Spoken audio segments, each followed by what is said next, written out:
And now, ladies and gentlemen, the former President of the United States, Donald J. Trump.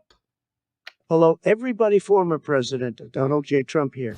And today is a very special event indeed, because 7 years ago, Shifty Sunday was born. And tonight we celebrate our independence in the only way we know how, by standing tall and being proud Americans who like to practice our civil liberties and our rights to freedom of speech as much as YouTube will allow. It is my great pleasure to formally announce the Shifty Sunday 4th of July special. God bless the show and God bless America. I'm Donald J. Trump, and I approve this message. Let the fireworks begin.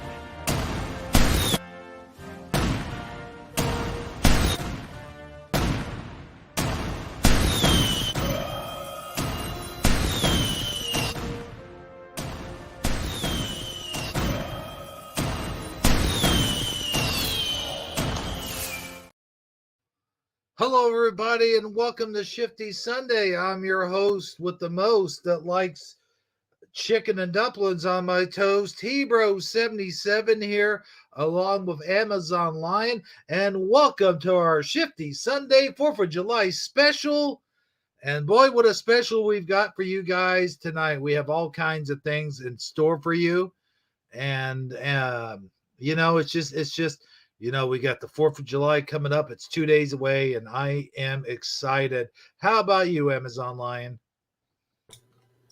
Well, hello, Hebro77. Oh, I'm the complete opposite. I gotta work. So hearing the boom boom booms all night, it's gonna drive me bonkers. That's where I'm at. Well, you'll be there. Yeah. You'll be there after work. Yeah. And then I gotta come back and listen to the boom boom booms before I go to the work the next day. Mm-hmm. So, how did you like our special opening there? I liked it. It looked like one firework went right up the Statue of Liberty's nostril. I know, right? Blew off her nose or something. I tell you what, man, I like that. I played that about 4 or 5 times before we even got backstage, and I don't know, something about Donald Trump coming in there and blessing our Shifty Sunday made it feel sort of special. Yeah, it did. Go-kart Bob, God bless the Trumpster. And of course, I had to throw in a little bit of Hulk Hogan in there, Oh, yeah. Gotta have him up there. You know it. But I got into an argument today. You did?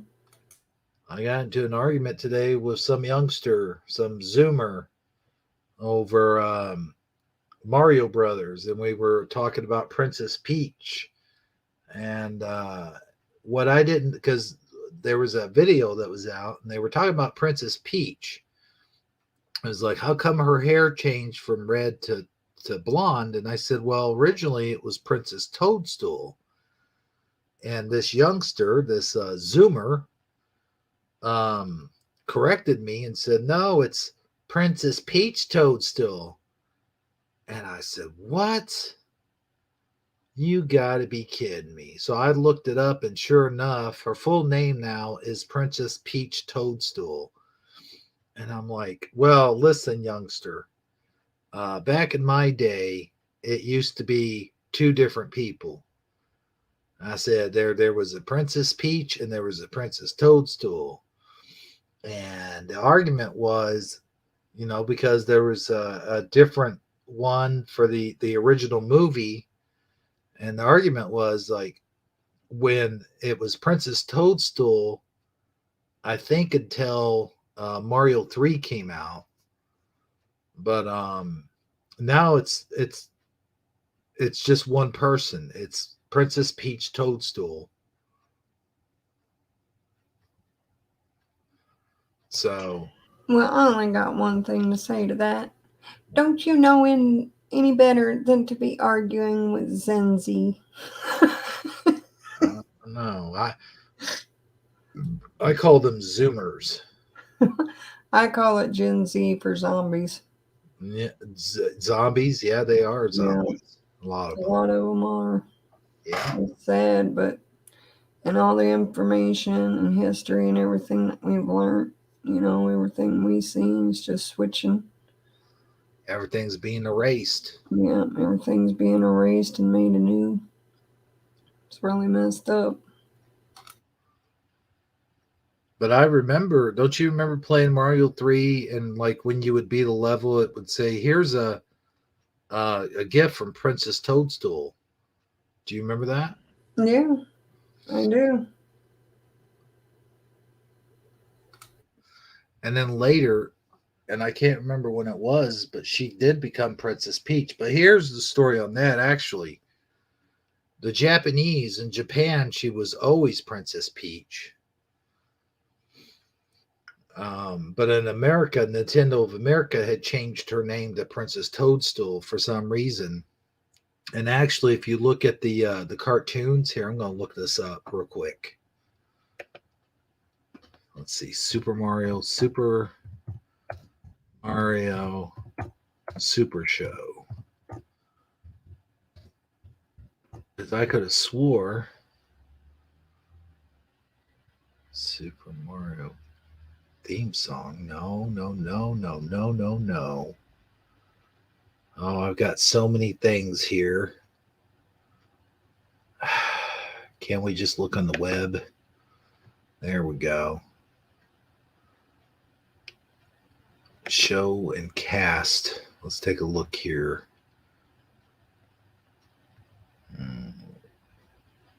And actually, there's also Princess Daisy. That's where things really get confusing, is there was a Princess Daisy, and I think that was exclusive to the movie, like the original movie. But see, it says right here. Let me share my screen. Let's go back here. Present. Man, my sinuses have been acting up here. Share the screen. And I don't know if you guys can see this or not, but I'll highlight it if I can. No, it's not going to let me do it. Princess Toadstool is one of the four main protagonists of the three Mario series: the Super Mario Brothers Super Show, the Adventures of Super Mario Brothers 3, and the Super Mario World. So her name was Princess Toadstool in those shows. So that's an interesting thing. You can actually see it here at the top. Let's see.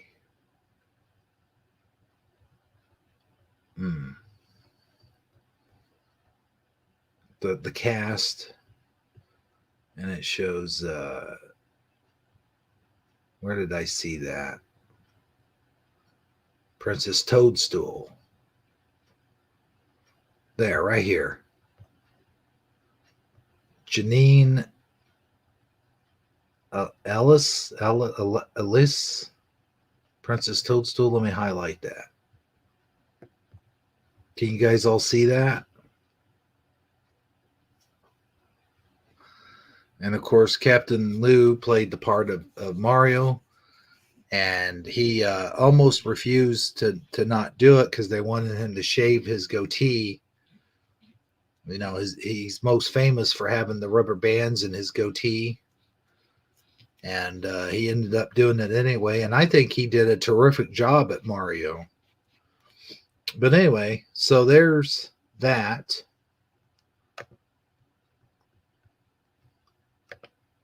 But and here's where it gets. My 20-year-old could tell you, anything and everything about Mario. She's like Mario addict. But me, Look, you here's what know, we got. Here's what we got from the audience. See, Bone Breaking Action remembers Princess Toadstool. That's what we called her as kids, for sure.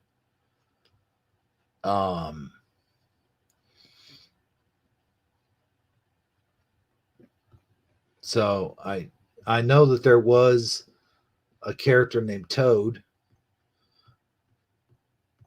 but this all takes place in the Mushroom Kingdom. So when you think about it, they created this entire world called Mushroom Kingdom. Where in a Mushroom Kingdom would a name Peach come up at? Why would she be Princess Peach if she's princess of the Mushroom Kingdom? That's where my confusion comes in at.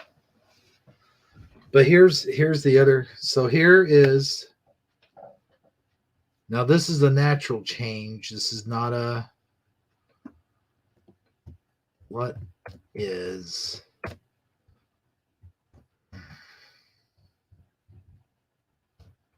Peach? I didn't even know she had a full, like a last name.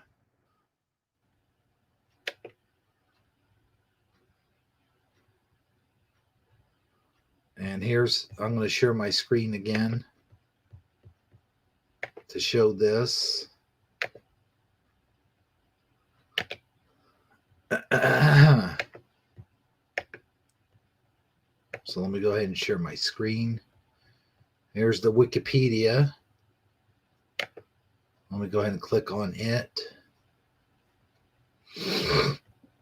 Okay, so Princess Peach, and it says here, Princess Peach Toadstool is a reoccurring fictional character in Nintendo's Mario franchise. So, yeah, she has a full name now, and that's her full name. So they combined the two characters and just made it into Princess Peach. Now, here's the weird part. They got her listed here. First appearance, Super Mario Brothers, 1985. Full name, Peach Toadstool. Now, this supposedly came about because, like I said, in Japan, they were calling her Princess Peach all along, while Nintendo of America was calling her Princess Toadstool. But let's read on this a little bit. Peach is the princess of the Mushroom Kingdom. Within her castle, blah, blah, blah. Within her castle are royal guards known as Toads, formerly known as Mushroom Retainers.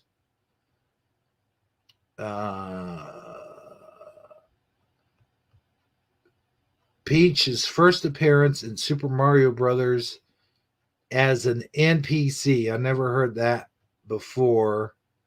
NPC is a fairly newer term that's been used here late, in the last couple of years or so. The first time I heard that term referring to a Nintendo character.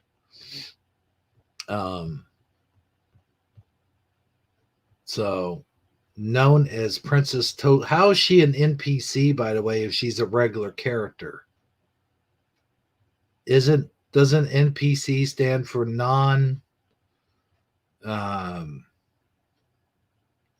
what is it? Non-person,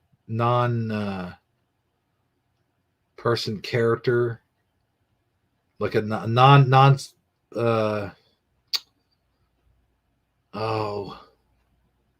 what am I trying to say here? You guys can help me out in the comments, but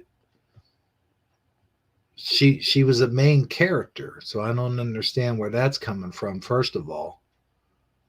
But it says in her first appearance she was known as Princess Toadstool at that time. So how is it? However, the game suggests that Peach, and it says Peach, is not the only person capable of breaking the curse hanging over the Mushroom Kingdom. So when Super Mario Brothers 2 became a playable character. So was she called Princess Peach in Super Mario Brothers 2? Because, like I said, in Super Mario Brothers 3, I remember her being Like you would get a letter when you defeated a level, and there would be like an item that you would get, like a power up, and it would say, "Here's a letter from Princess Toadstool." Do you guys remember that?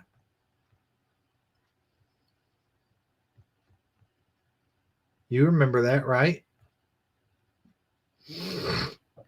Hello? Am I talking to myself? No, I'm just reading. Oh, okay. Yeah, Non-playable. I couldn't Okay, tell much about non-playable. it. Okay, but here's the thing. Okay, non-playable character, but she was a playable character by Super Mario Brothers 2. Okay, but also the term NPC was not a thing in 1985. It it had been coined here recently, as far as I know. That's a weird thing that they would refer to her as that. That's just weird. I mean, I know she was at first a non-playable character. I get that. Okay. Now I get it. I get it.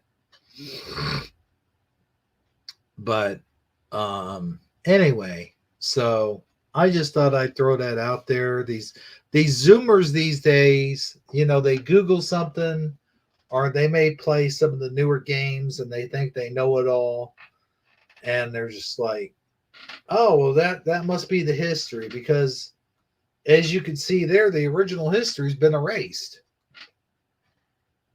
It's just weird. Retro continuity. Yeah. So, while we're here, we got John Nada, we got Go Kart Bob, we've got Michael Fontaine. Are you muted up? Yes. Michael Fontaine. Michael Fontaine. Michael Fontaine. Michael Fontaine. There we go. Bone breaking action where Princess Toadstool is real. And well, Fire was here, but she had to get herself all cleaned up and powder her nose and whatnot so she could look good for the show. Even though she's going to be in the audience, but I digress. Hey, we're having fun here tonight. This is the Shifty Sunday 4th of July special. Yeah, sorry I couldn't help you much with that topic. I didn't get to play video games as much as I would have liked to, so I didn't get to catch up on all that stuff. But you do remember the letter from the princess, right? Sorry, Mario, your princess is in another castle. No. Okay. Mario 3, right? Yeah. You played Mario 3 a lot. I know you. Yeah, that one I did. Okay. Because I was actually an older teen, and would take off so I could go to somebody else's house and play. So at the end of the level, you beat the level, and then you would get, like the king would be transformed into a dog or something. And then when you beat the level, he'd be transformed back to a human. Yeah. Well, and then after that cutscene, you'd get the scene where it'd be a letter from the princess, and it would have a power up in it, like a P-wing or a cloud or something like that. Do you not remember that? No. Well, anyway, in the letter it would say, "Here is a power up from Princess," or here is a letter. Oh, yeah, the little letters. Here is a letter from Princess Toadstool. And John Nada has a good point there. The little animals and stuff, they get awfully scared when it comes to the fireworks. So we got to keep that in mind. But well, unfortunately, I don't have any aminos. We used to have a dog. We had this little white dog, and his name was Rocket. My grandpa named him Rocket after his favorite football player that played for Notre Dame, Rocket Ismo. But anyway, it's ironic. The dog's name was Rocket, but he was afraid of fireworks. But here's what he would do. He would he wouldn't really hide, or he wouldn't really run or bark or anything like that. He'd just go underneath the bed, and he'd go underneath the bed and just take a little nap. Like he'd go underneath the bed and just take a little nap. Oh, very funny, John Nada. Yeah, we're not doing that. We're not pounding Bud Lights. Maybe with our fist. Maybe like punch the cans. But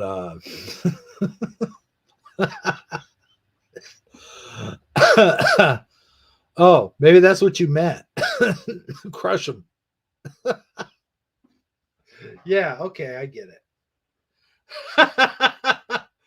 Go-kart Bob. Oh, goodness. He knows what I'm talking about. But yeah, this, every 4th of July, my friend who had just passed away a couple of years ago, that was our thing, that we would get a case of Miller Lite. And then, of course, I would grill for the whole family. I'd grill, hot dogs and brats and hamburgers and sometimes chicken, like chicken thighs and legs and breast and whatever. But anyway, we would have a good old time. We'd pound down a few Miller Lights and light fireworks. And there was always the joke, here we are. We're alcohol and fireworks. Alcohol. Nothing mixes better together than alcohol and fireworks, right? Well, at least that's what we used to think. But I don't drink as much as I used to. In fact, I don't really drink anymore. I had really quit drinking. Now beer I can handle. But I really don't even like to drink beer anymore. I mean, you're out there, you're hot, you're sweaty, you're running back and forth, you're lighting the fireworks, you're checking the grill. You're just beer's not really a very good beverage to sort of like chill out to. And now that THC is legal, that little tradition of drinking beer and shooting fireworks is going to change. It's going to change to eat your edibles and shoot your fireworks. But I still like to sort of have the occasional beer or two here and there. And also, when you're out cooking on the grill, what better way to season your food than pour a little beer on it? You know what I'm saying? So there is that. There is that reason.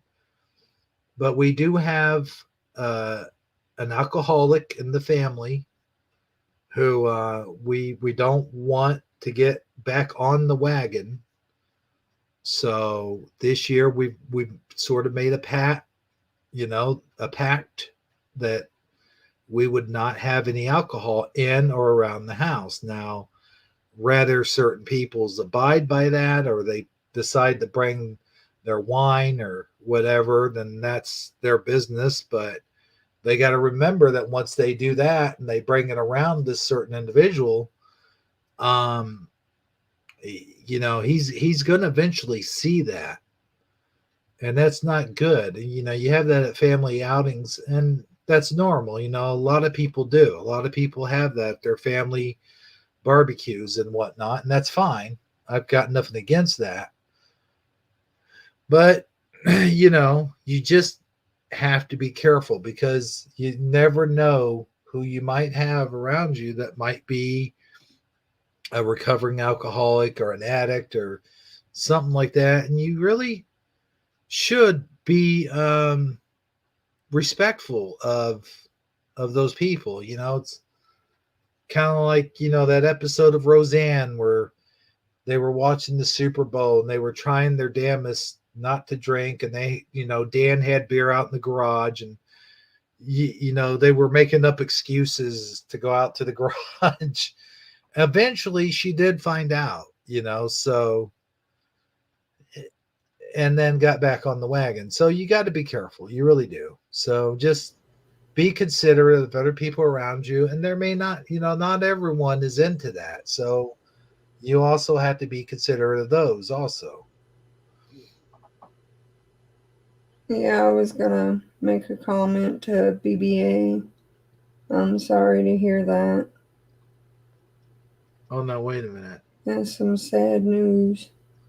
What happened now? He had to put his doggy down. Oh, no. No, I was hoping Man, to have a doggy by next year, get it as a pup. And I'm sure, like, I'll talk to the vet every year because I'm already on an anti-anxiety med that, if given in a much smaller dose, I love Snickers. you can give like a sedative to your animals so they're not freaking out real bad on 4th of July. No, I love Snickers. Those, I'll tell you what's good is you put out those videos and stuff. Hang on to those videos because that's something you may not be able to look at them now because it'd be too hard. But later on, you're gonna want to look back on those videos and go, "Ah, there he is." And yeah, like right now it's sad, but it's good memories. It's good. Uh, it's good memories. It's good stuff to hang on to. And speaking of sedatives, now they're advertising THC for dogs. Oh, that's neat. They're something, I forget what commercial it's for, but they were introducing, it's either, I don't think it's THC. What's the other oil? CBD? Yeah, CBD oil of some sort that is in certain dog treats now that they are advertising to give to dogs to calm them down, dogs with anxiety now.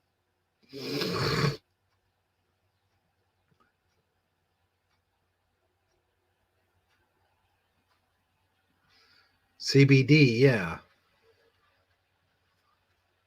So, Yeah, before you could even take like a little bitty piece of a Xanax, the lowest dose, and just take a little corner off and smash it up in some food or put it in a treat. Relieve their anxiety. Dogs can be put on that too. yeah. We used to have a dog we used to give aspirin to. It was recommended by the vet. Yeah. And my grandpa would crush up a little bit of aspirin and put it in a Reese's peanut butter cup. And the vet actually said it would be okay to give the dog a little bit of chocolate. It wouldn't hurt him. And so he would do that. And that dog got to where it really loved Reese's peanut butter cups. Yeah. I had a cat who liked Cheetos Oh my goodness. and Dr. Pepper. Oh, you should see Dr. Pepper. Really? Yeah. Yeah. His name was Tippy. Mm. Yeah, One of these we days, had that one when we were teenagers, me and my brother, and I'm pretty sure my brother would get him high or put oh, him on something because he'd be like zooming through the house and literally running on the side wall. And I don't know how that cat was going so fast. He looked like a little race car on the wall. well, catnip technically is a drug. Yeah. I mean that is something that's been proven to be like speed, but for cats. Well, my brother was on other stuff too at that age, so don't tell him what he gave that poor cat. Yeah, but oh yeah, that's what I was going to say. One of these days, I'll have to take my camera out and film when all the little kittens are out there on the porch. Now we have kittens. There's a bunch of little black kittens. These are all feral cats, mind you. And there's this one black cat. Every time I'm out grilling, that black cat is always out. Not just the black cat, but there's several cats in the neighborhood. And they come up when I'm grilling, only when I'm grilling. And that's the only time they'll ever get just a little bit close. So yeah, one of these days I'll have to do that. Oh, so last night on Brian McFarland's channel, we were supposed to do a 4th of July special over there, and I was going to be a part of that. But it had to be canceled due to certain circumstances. And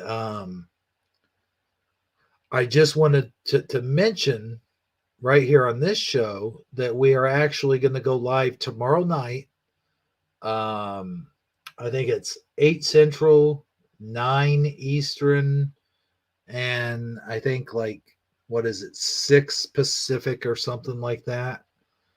But they're gonna do a live show over there, and I will be on that show. You know, it'd be Brian McFarland, Sandy Diva, Teresa Lynch, Jeff. I'm having a brain fart here, but you guys all know who they are.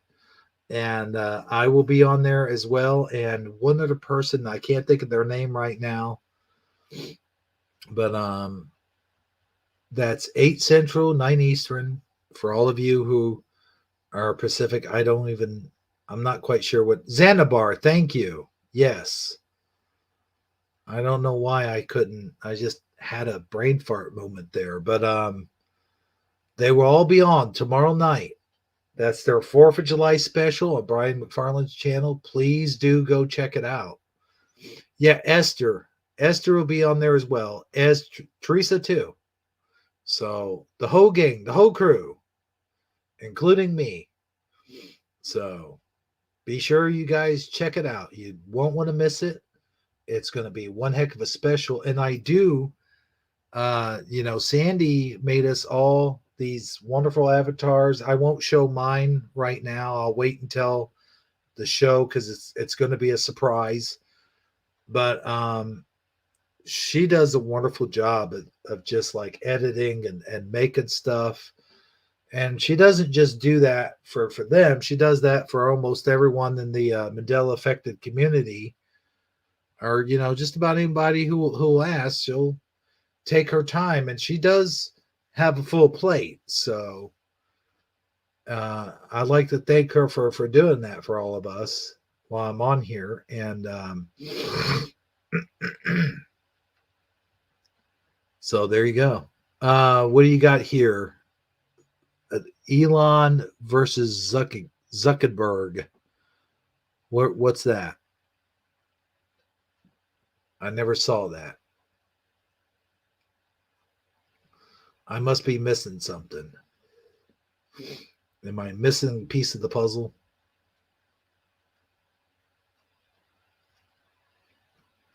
I'll tell you what, I really like the work that Elon is doing with Twitter. He's done really good things. He's made really good changes over there. There is a couple things that I would argue that I'm not necessarily against, but when it comes to freedom of speech issues, if he wanted that to be a complete freedom of speech platform, there's one or two things that he's done that really doesn't fit in with the whole freedom of speech thing. But other than that, great work. I love what he's doing. I wish there were more people that could come in and buy some of these other platforms like Google and Facebook and some of these other platforms that are on the side of good and on the side of righteousness and on the side that cares about our freedoms and wants that supports free speech and wants us to continue having free speech. I support that. So kudos to him for at least doing that. And No, I don't think he's our friend, but I do support what he's doing with Twitter as far as the free speech is going.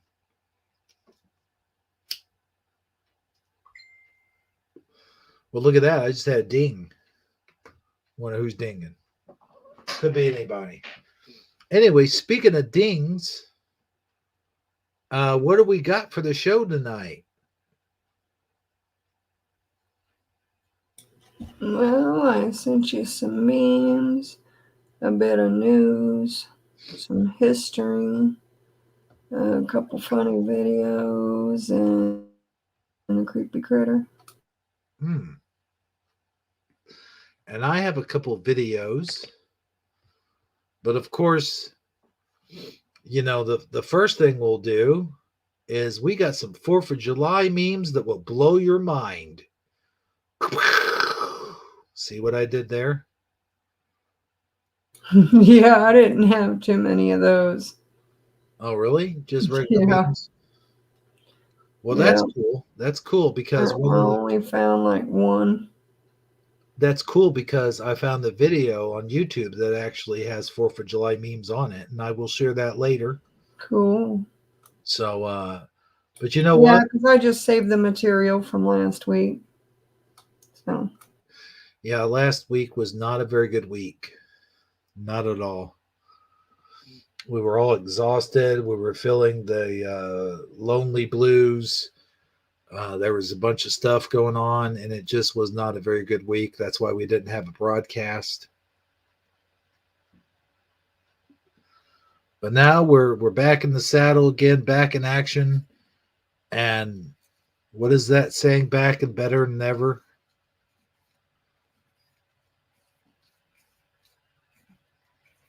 You got to keep up with me here. Come on, where are you? oh, I don't know. I've never heard that saying before. You're falling asleep more than Joe Biden. Well, that's what happens when you work early morning. You have a tendency to fall asleep at night. Imagine that. Yeah, imagine that. Yeah, that's true. That's true. Well, hey, let's quit yapping and get over to the zapping. Man, I am so proud of this intro. Hold on, I want to play this intro one more time. Look at this. Just part of it. Just this part. Hold on. Hello, everybody. Former President Donald J. Trump here.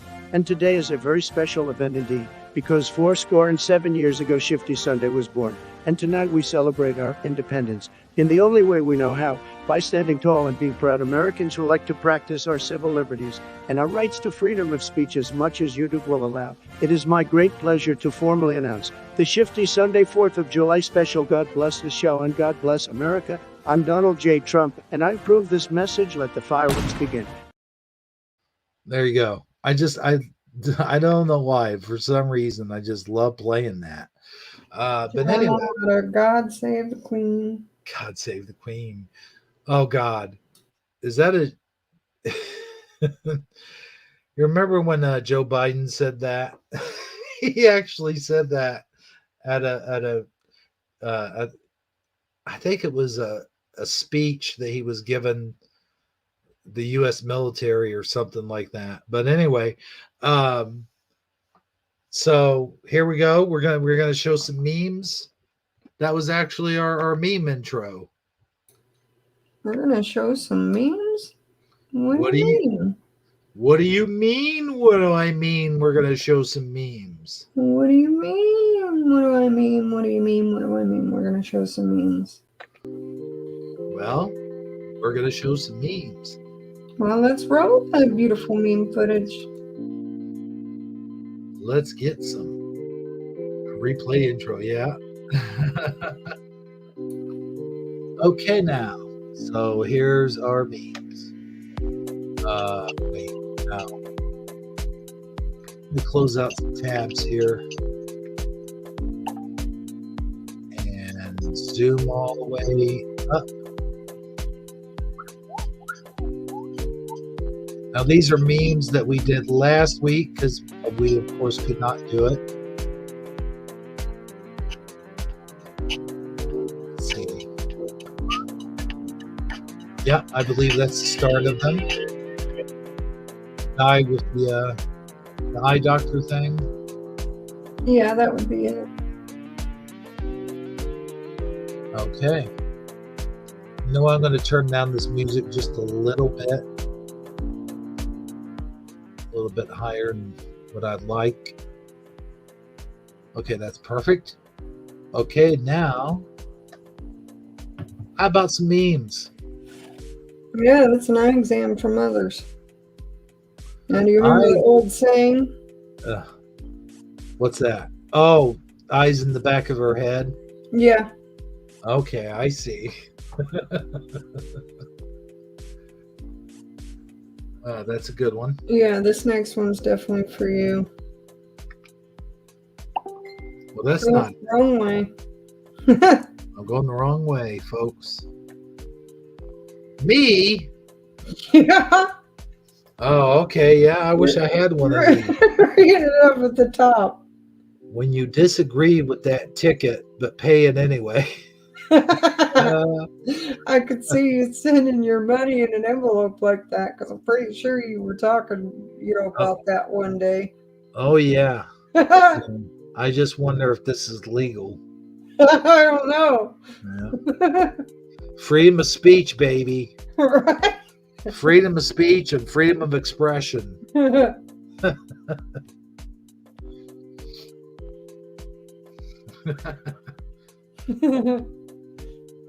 Ooh, here we go. I remember these. I do too.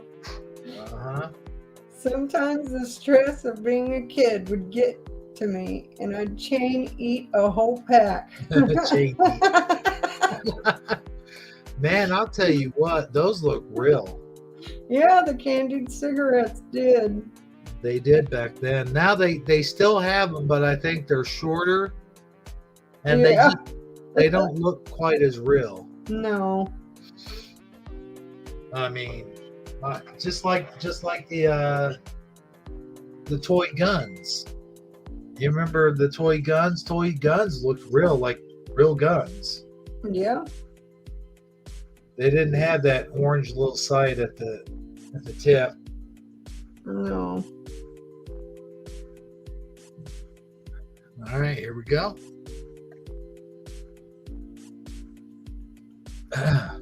I'll read this one. All right. Has anyone else noticed that the symbol "and" looks like a person dragging their butt across the floor? Does it not? I think I might have ran into this a long time ago, but it was sort of put a different way. Yeah. That is funny. Here's you.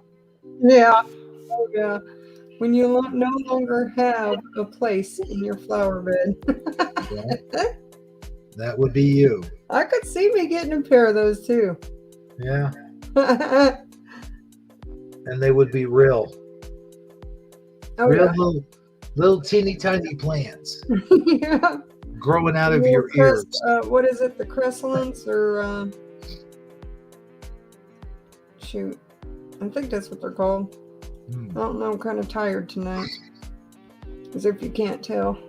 No, we could tell. Now, do you remember the suckers that I couldn't wait for? Mm-hmm. What kids today think is cool? But this is what I thought was cool when I was a kid. That little chute at the bank. Yeah. And I always loved the sound of it, like chunk. And I always just sit there and stared at it and waited for it to come back. There was Don't forget to put my sucker in there.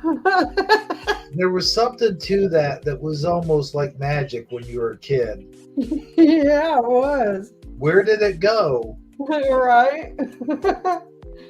How did they get it?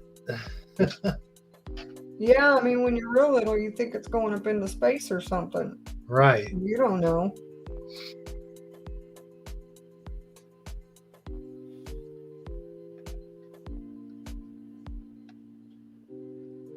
Now here's me. Yeah. He says, I'll let you read it though. All right. It says he's active, but he hasn't responded to my text. Now that's me. Girl, you ever seen a man on his phone? They'll literally sit there watching an hour-long video of some shit like a lawnmower getting started on the ocean floor. Oh man. And that is so true.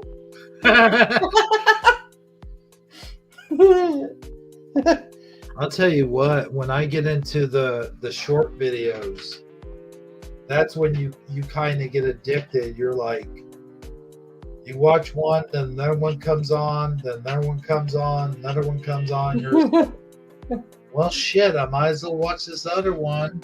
Before you know it, an hour or two's passed. Yeah. It's like, well, I'll get out there and mow the lawn after this one. And then next thing you know, your lawn looks like a jungle. Yep.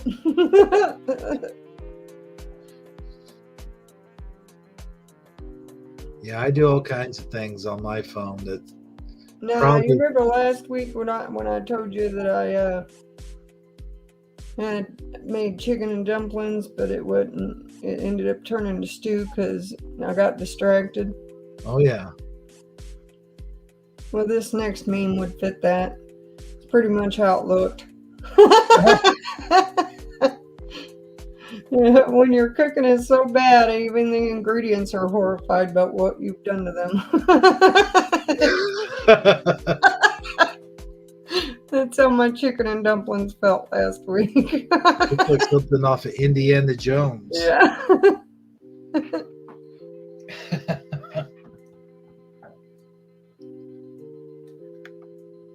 Now, see, that don't have a meme, but it was hilarious. Oh yeah. Because she sit there read the book on the beach, and it's just the front of the book fits her face so perfect. Yeah, this would be things. What's that called? The perfect moment, or whatever. Caught on camera at the right time. You know. Yes. I'm gonna let you read the next one though, but you gotta kind of sing it. Oh, I don't want to sing it. Oh, come on. Oh man. Okay.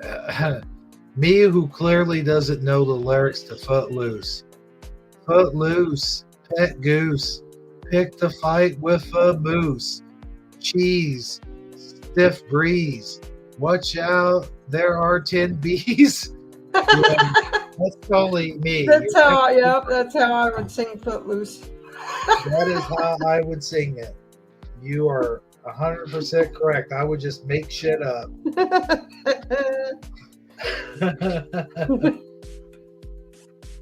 Oh man, that's terrible though. You should know at least the first sentence of that song. I know Footloose. That's about it. Now this is me. Based on this, I finally live like a princess.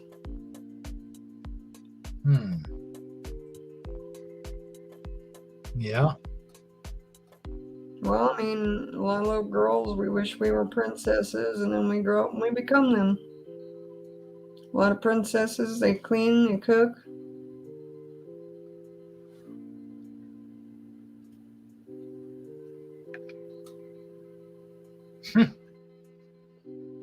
Once we finish with your blood pressure, we need to find out why your arm is purple. That's how I feel every time they take my blood pressure. I feel like they're going to squeeze my arm right off.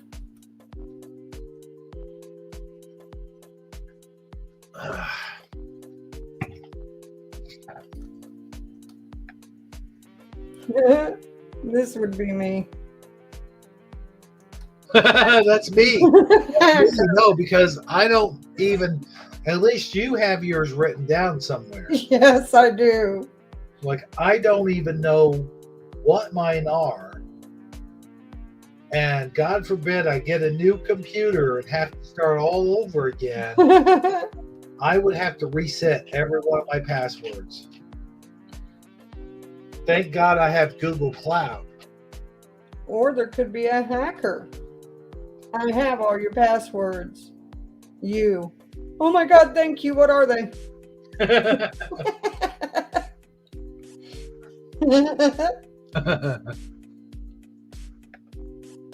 Yeah, you'll get a kick out of this one. I'll let you read it. Another year has come and gone, but you and I go on and on. What a sweet thought, dear. And on and on and on and on and on and on. You never can quit when you're ahead, can you?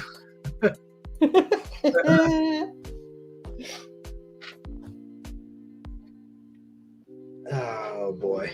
Yep. That would be me.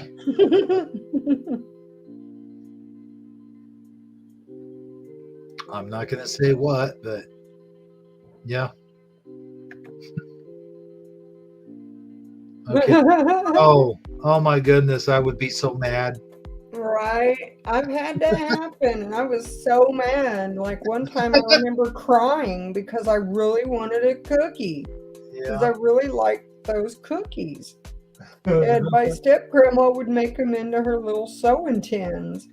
Yeah. I always hated that. I'd be looking forward to it, opening it up.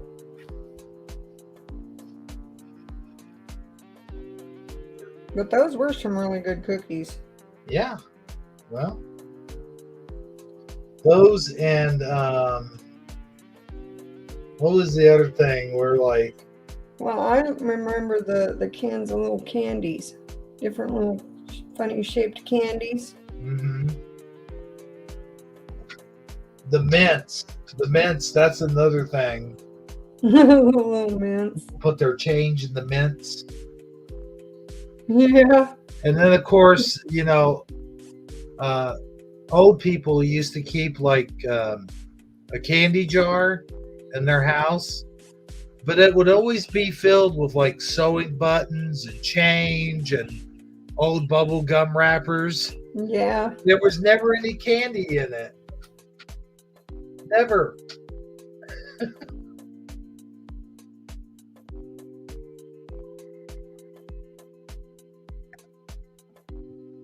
Well, come on. When you spend the night, you're just asking me, did he have anything here? I was like, no. When you sleep over at your girl's house and forgot your clothes, you end up wearing her juicy bottom pajamas.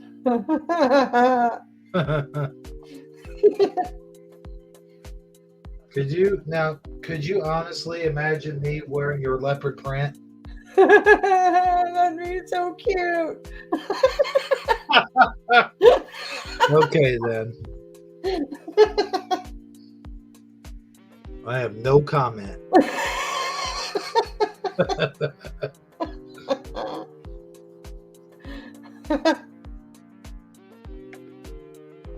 Oh my goodness. Fresh set of nails.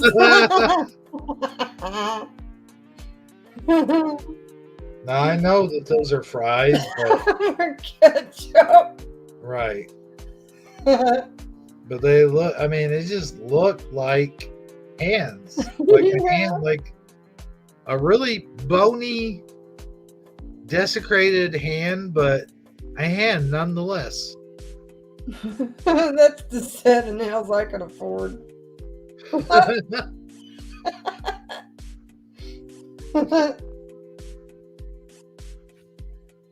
I would never make it. I'd be eating those. I would have already ate those. Yeah, and still would have enjoyed pretending like they were fingers since they were positioned that way. Ah, what's going on here? Oh, Ah.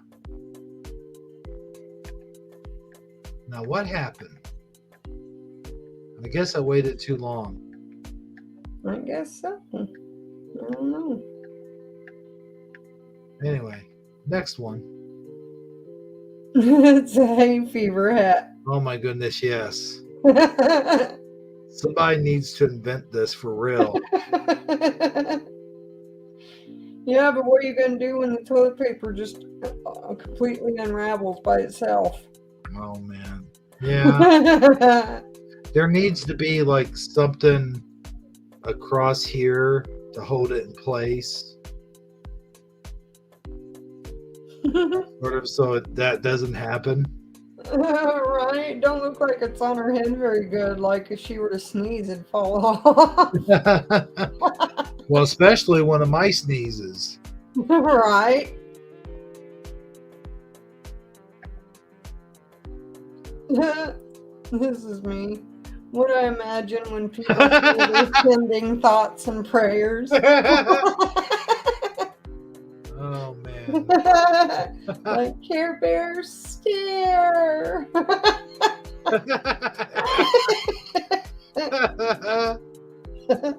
Yeah. That's funny.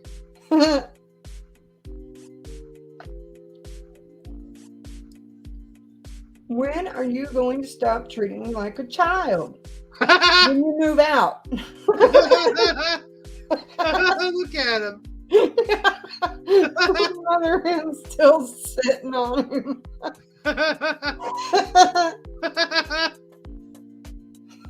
Oh, that's great. I love the face he's making. Yeah. That's the face you make when your mom's treating you like a child. Yeah.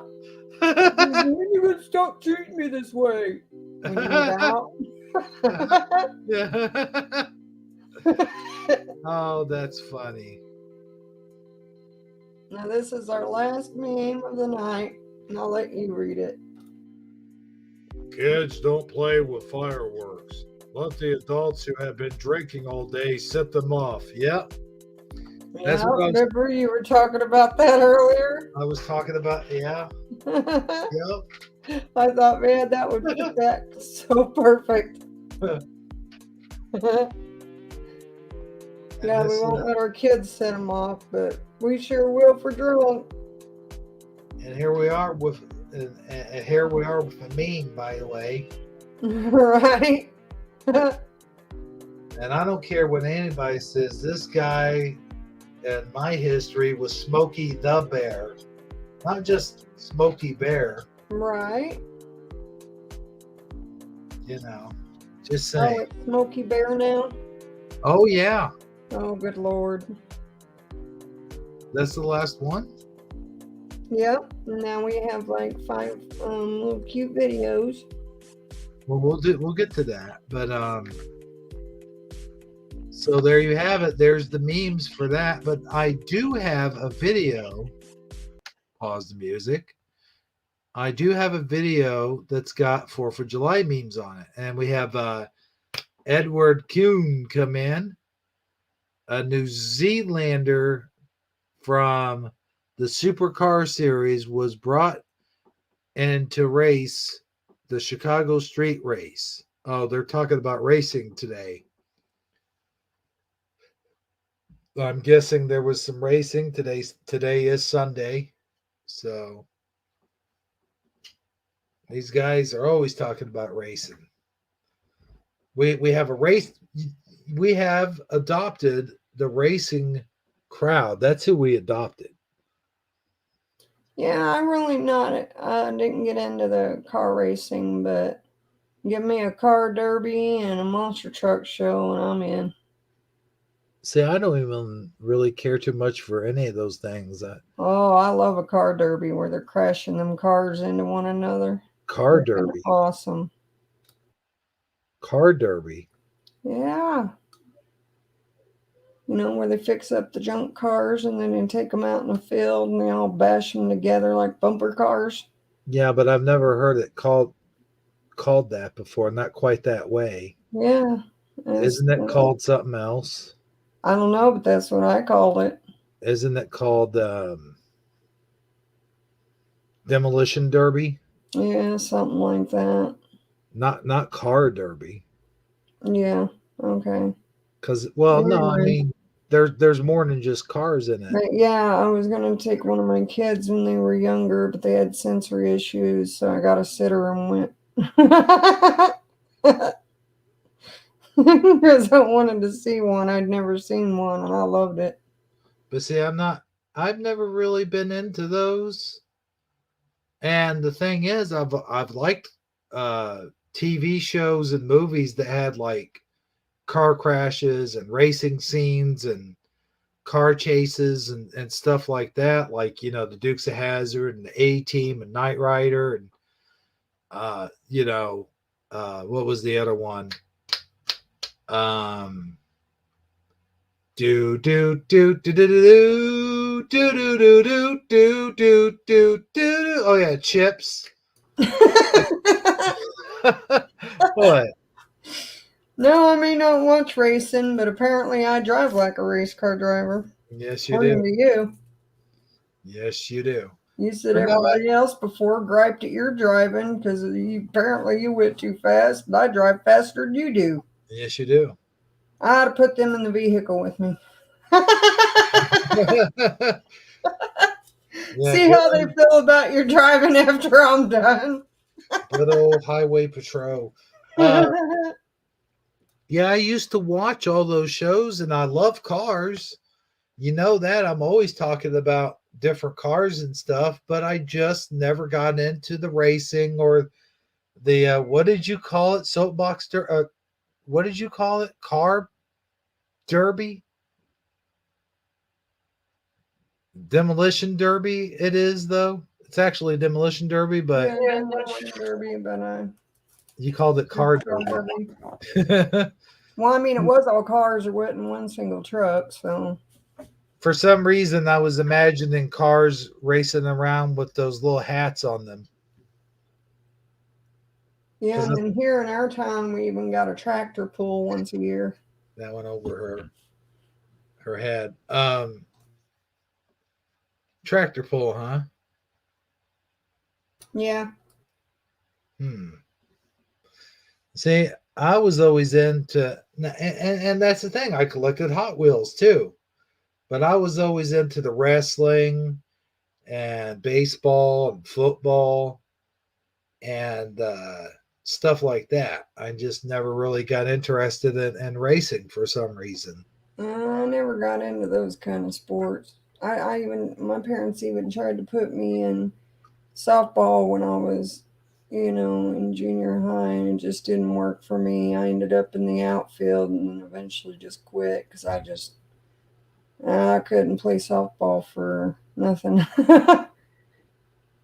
The big way that I got into baseball is I started collecting baseball cards.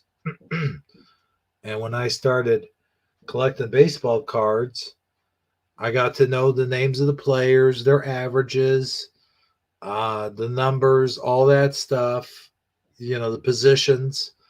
And it got me interested into actually watching baseball. Now, I never actually played baseball, but I played football. I wrestled. I played street hockey.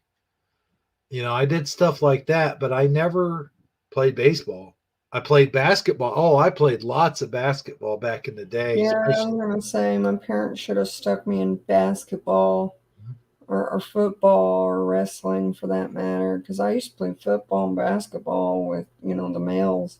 Well, yeah, us neighborhood kids, we all used to go out and play horse or 21, or something like that. We were always out there. Well, I'm talking an actual game of b-ball, and I would make the males so mad because I'd win a lot. So I was really good at shooting hoops. You guys hear that? Fireworks going off. You guys hear that? I don't hear anything at my end. It's because these walls are made out of concrete. You ever notice that even when the neighbors are playing their music super loud, like you can almost never hear it in this apartment because the walls are made of solid concrete. Well, that's a good thing. That's like here, it's bricks. So it could be storming outside, like hail, and you wouldn't even really know it very well because you only hear like tink, tink, tink. Yeah. And that's when it's storming. You think it's like maybe one of the neighbors banging on a wall, but, then you realize it's thunder. it's when I can hear the boom, boom, boom, boom, boom, and I've got my TV on and I can hear that over my TV, that's when there's a problem. Because then that's when you know it's got to be super loud. Like, why do people feel the need to do that? I don't get that. Like, okay, you can play your music, that's fine, but do you really have to have it so the whole neighborhood has to endure it? I mean, I'm just saying. I know you do, because you do the same thing Well, yeah. with If the I'm gonna bass. play music, I might as well play music. That bass, that's one of my triggers, though, man. That bass is just. I'm a bass type person. I was a dancer. I loved dancing and I loved singing. And the more beat it had, the more dance moves I was able to get down into. Now, don't go saying you're a dancer because now the audience is going to Well, give I ain't talking about that kind of dancer. you. Uh Shows where your mind's at. huh. they will, they'll definitely give you crap for that. You know this crowd. In come the jokes. They love to But they were wondering how far away you are from Chicago. from How far Chicago. away are we? Oh, We're I about hear fireworks now. 6 hours. We're pretty far. Like Chicago is it needs to be its own state. Yeah, it I really mean, does because that's where they got most of the funding. seriously, Like they leave us out. it's crazy. They try to say that they got all that stuff for Illinois, and most of it goes to Chicago. I can go to St. Louis within like what 2 hours. Yeah, I can hear the fireworks on your end. yeah, they get really loud here. Uh huh. I hear the neighbor's kid. They're putting her to bed too. She ain't liking it. Uh huh. She's screaming at the top of her lungs. Is that a dig She's at the itty me? bitty one. Is that a dig at me, Eddie? I have you to know that I have trimmed my beard here lately. Thank you. I kid, I kid. But hey, let's go on. I'm wanting to put a video out that has 4th of July memes, and I saw it earlier. So if I saw it earlier, I should be able to get right back to it. If I was on the same channel. Let's see here.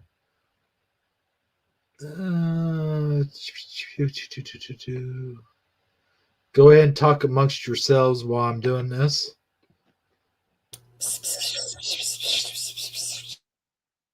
What was Does that? that work? And you said talk among ourselves, but I was told I got to stay quiet, so I'm whispering instead.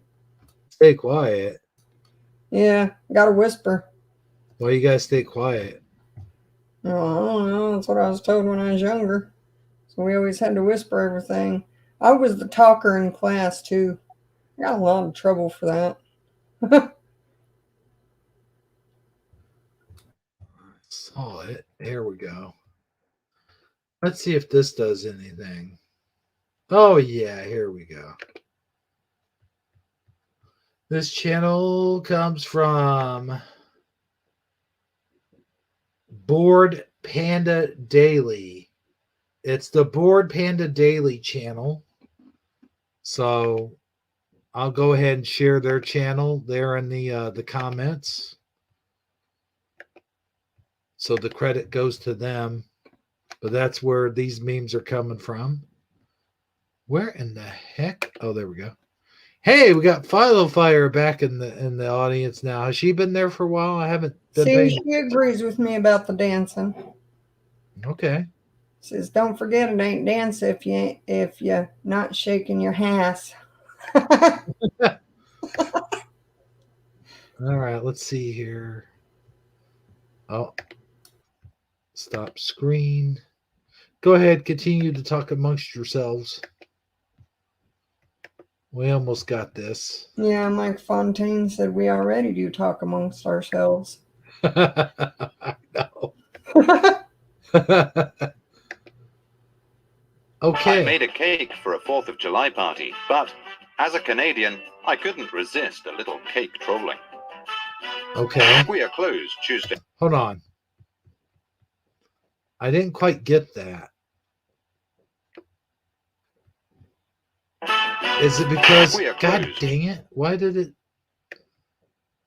Okay. Is it because the stars are on top of each other? I don't get it. Oh, there's a Inside. Canada. Okay. Yeah. I was like, what does he mean? What do you mean that your meme is cake trolling? A little cake trolling. We are closed Tuesday, July 4th, in observance of Brexit 1776. A bald eagle ordering fast food at a drive-thru. The most American photo ever taken. Some people enjoy a day off on the 4th of July, but not fire. Fire works on the 4th of July. 242 years ago, Thomas Jefferson wrote the ultimate breakup letter. It's not you. Wait a minute. Am I sharing this? You are. Oh, okay.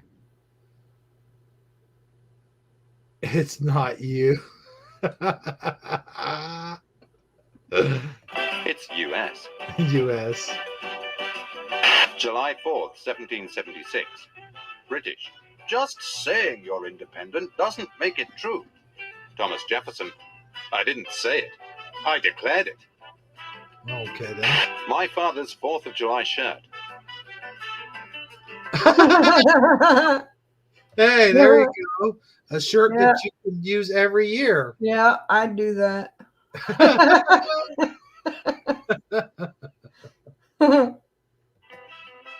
There's no flag like red, white, and blue. Am I a joke to you? Let's watch this fireworks video I took a year ago. Said no one ever. Happy 4th of July. Shouldn't it be July 4th? No, it's the 4th of July. I thought the American date format was month, day, year.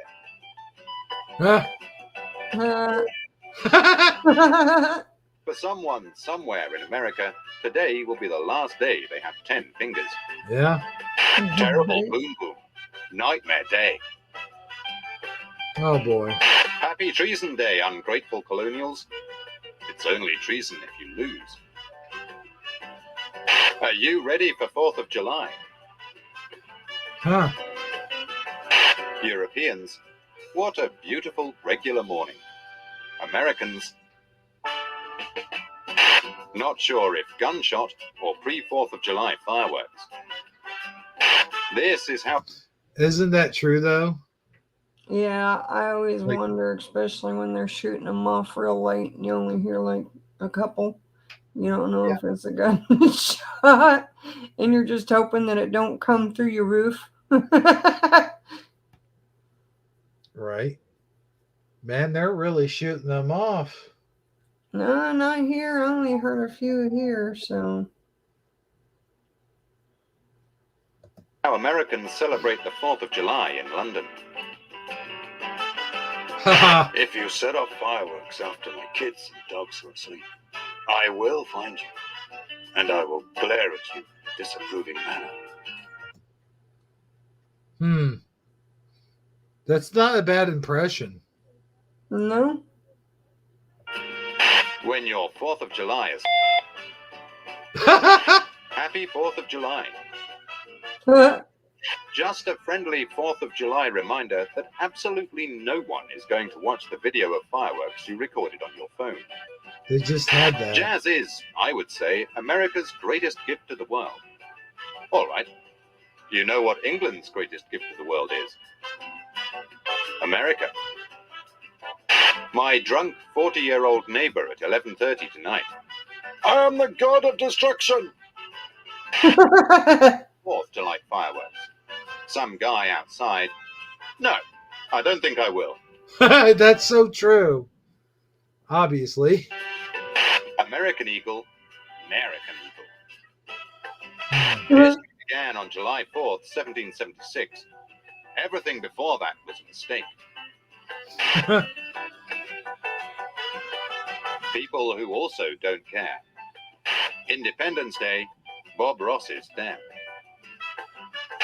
The original Brexit, July 4th, 1776. You saw fireworks last night. Please post pictures so I know what they look like. Literally no one. Firework cover designs. America on the 4th of July. Every other nation. Did you like this video? Okay, some of those were okay. Some of them were nah, blah. Yeah, I liked a few. I guess we're looking at it from a British perspective.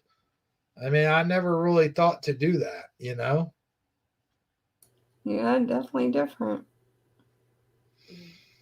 So there you go. There's some 4th of July memes. See, we weren't done with the memes.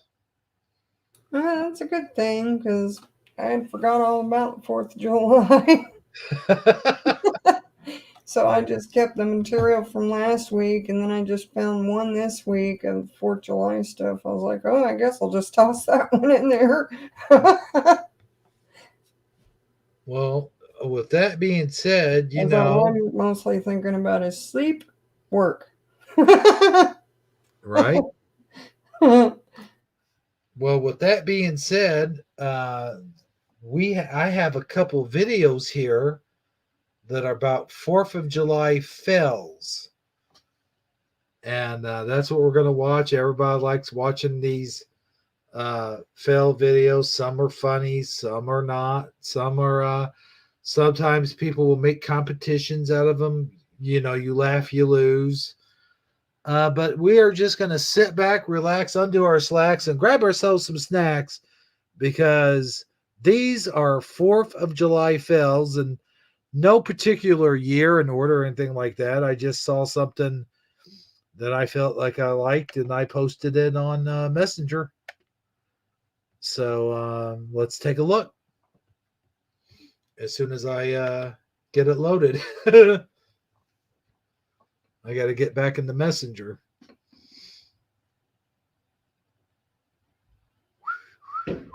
Whoa, that was a good Well, one. while you do that, I'm going to go make maybe a half cup of coffee. Okay, you go do that. La la la la la la la la. Wait a minute. Did I post them here or in Hangouts? Gosh dang it. What the heck happened there? The whole screen just went. Well, sorry, folks. Okay, I'm on it now. Let's see. Yeah, you posted it in your messenger. Mm-hmm. We have 2 videos. One is 10 minutes long. Of course, I'm going to pause it in between. The first one comes from Top 10 Videos, which I played before on other channels. Let's fast forward it just a little bit here. And I'm just going to go ahead and play probably about 5 minutes each of these videos. Well, the other one I think is only 5 minutes long. So let's go ahead and pop this bad boy on here. Whoops. That was from before, wasn't it? Yeah, that's Bad Panda Videos. Sorry, guys. Hold on.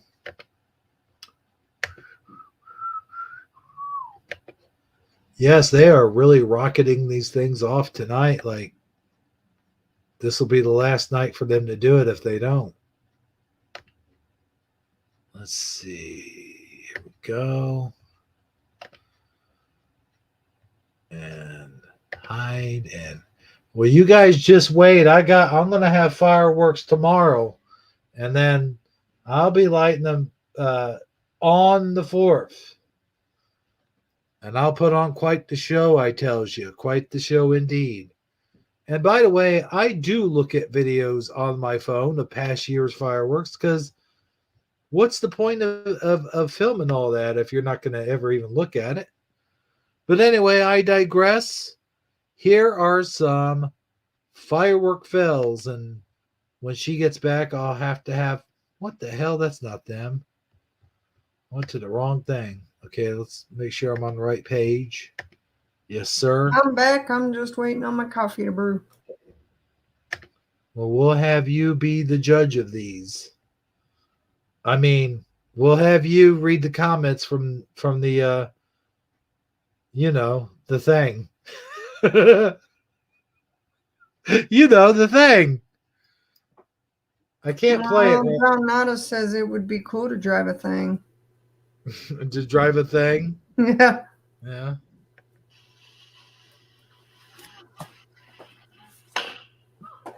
I've had this happen before. I've had that happen before. I have. It's not fun. I just run in the house. Okay. Hope one don't hit the house. Oh shit.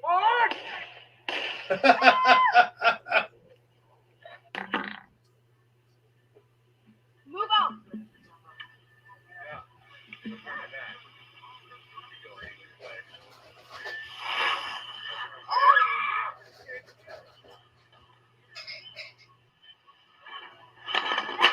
I was right. I was right. I was right. I knew this hit the camera. Got it. That's perfect. I thought I was going to get the phone for a minute.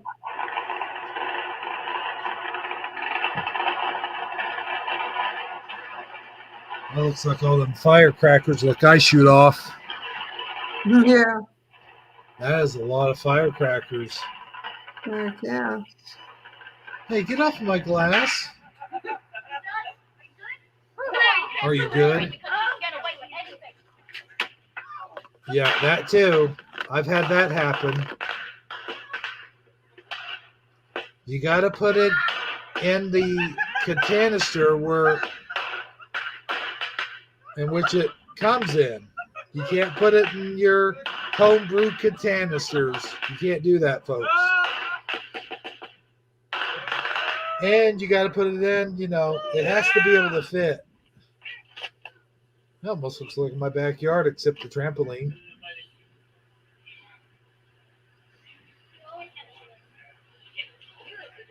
Is something going to happen on the trampoline?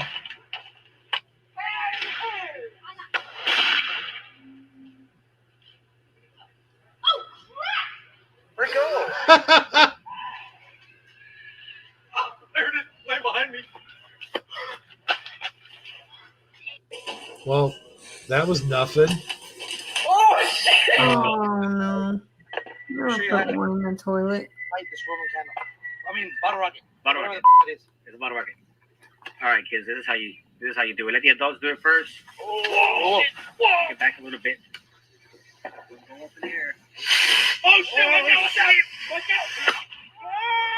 That don't look like no bottle rocket I've ever seen. Oh my goodness.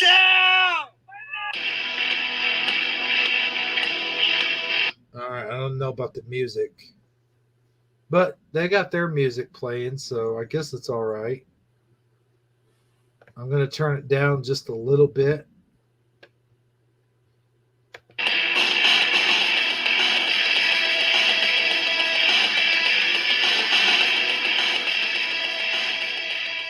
Okay, a little bit more.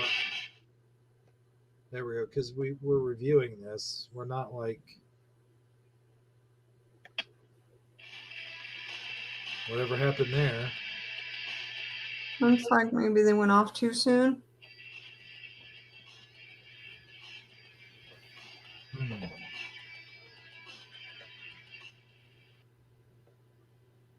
Not a fan of the music, I gotta say. And there, you can hear actual fireworks coming from. Sounds like that's coming from across the street. Yeah, I can hear big fireworks out here now. Speaking of fireworks, I need to feel like a firework, so I'm going to go grab my coffee. Okay. Yeah, here we go.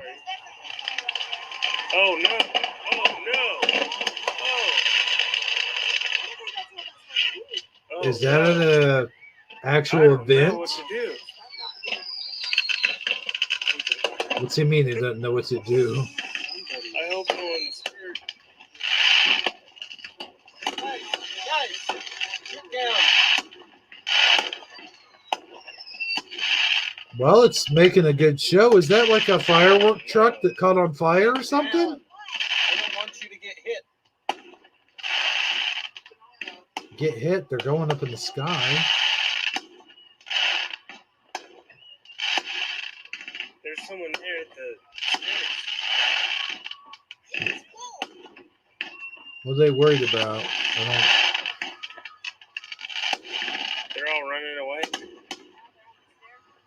So did they go? There's Okay. fire on the top. Okay, so I got a question.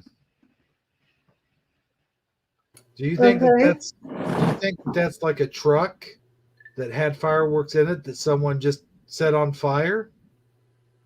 Possibly. They're all because they're freaking out, and I'm looking at the video and I'm seeing the fireworks are actually not going out of control or anything. They're just shooting right up in the sky. So I just don't get what they're freaking out about. Fire was wondering if I got a cup of coffee a while ago. No, I was making one because I got one of them pod makers. I just don't. You always got to give those a few minutes to make your coffee. I don't get what they were freaking out about, but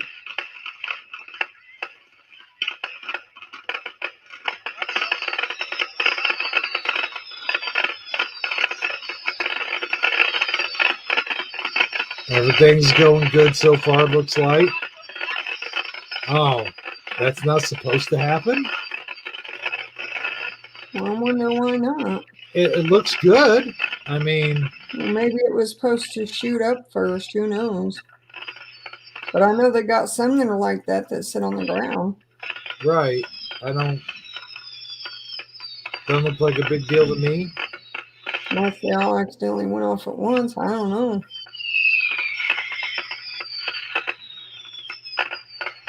I don't know. It looks good. I don't see what the problem is. He said that's not supposed to happen.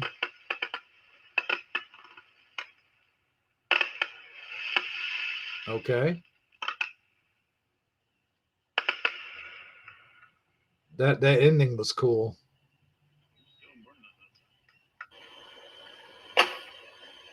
Oh gosh. Saw that happening. That's why you don't like these things in close quarters with people around. No. You do it where it's far enough away, but yet close enough where everyone can see it. You see what I'm saying? Like, that's why we do ours on the other side of the fence. It's in the alley.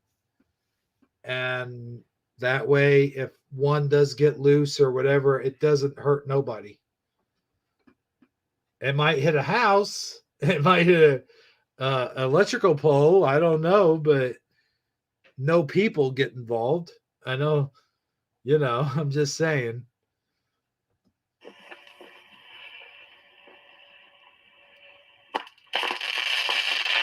Okay. That looks normal. Okay, not normal. Okay. Warning. Sounds like me.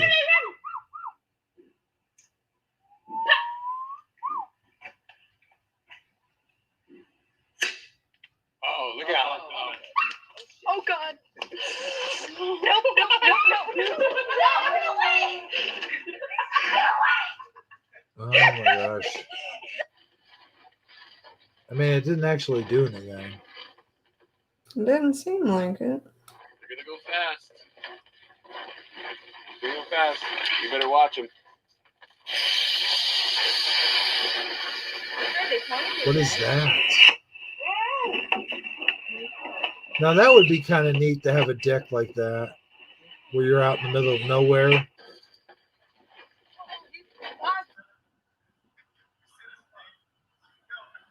In the daytime, you see, I hate this shooting fireworks in the daytime. Like, what is the point? You can't even see them. Yeah, it never made sense to me. Oh my gosh, that's look like a shotgun. Here's what's in the 3 o'clock. All right, ready? Okay, Yeah. that's dumb. Watch That what that he is does. extra dumb. Yeah. Why did you let go of it? It burned. The question is, why did they have a hold of it to begin with?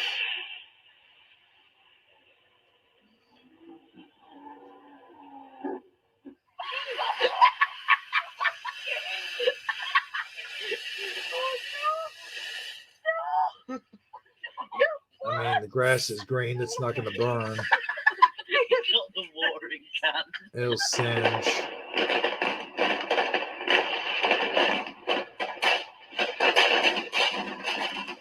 Okay, that's bad. Yeah, that could bust out some That windows. that almost looks like the riots. Oh my gosh. That looks like a war zone.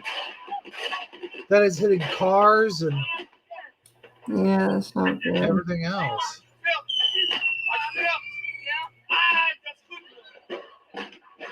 Why are they still doing it?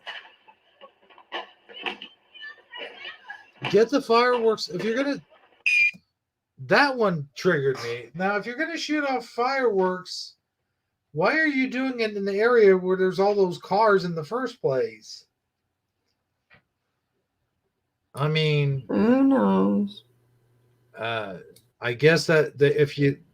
Like, these people, like, I guess if you live in the city, you really don't have a choice. Like, there is no other place, but I don't know. It just seems like you would move it somewhere else. Like, I don't know. Do they have backyards?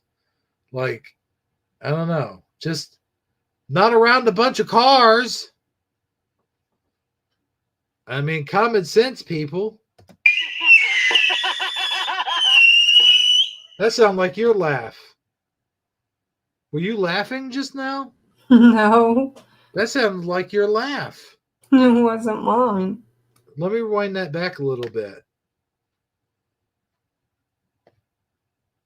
It's right after this stupid Cars one.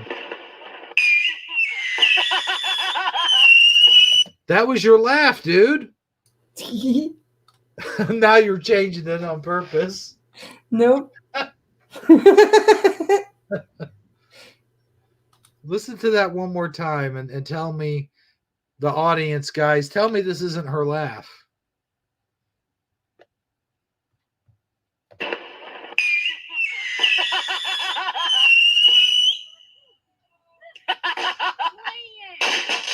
Oh, crap. That sounds just like you.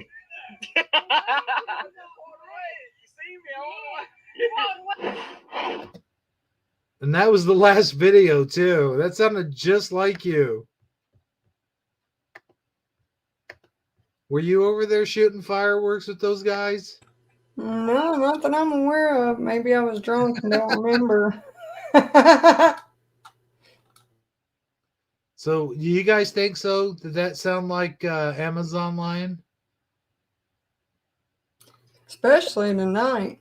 I'm telling you, I have been hoarse all day. Well, you're hoarse all the time, but I mean, Well, like... this is like extra scratchy. But I mean, like, oh, I remember that commercial. Raise your hand. Raise your hand. Raise your hand if you're sure. And then all the people raising their hand. And at the very end of the commercial, they had the Statue of Liberty. That was a good commercial. I tell you what. Do you use Sure? I'm pretty sure you use Sure. Do you use Sure? Amazon Line? No, You don't? no. Why was I sure that you use Sure, but now I'm not sure that you use Sure because I surely don't you use don't sure. use I Sure. use secret. It's a secret. Secret. I remember those commercials too, but they weren't as popular as the Sure commercials though. But I was trying to do a thing there, because I thought I was sure that you use Sure, but now I'm not so sure that you use Sure. See what Are you sure? I'm not sure. But no, what was the other one? What was that one that was strong enough uh, for a man but sensitive enough for a woman? That would not fly today.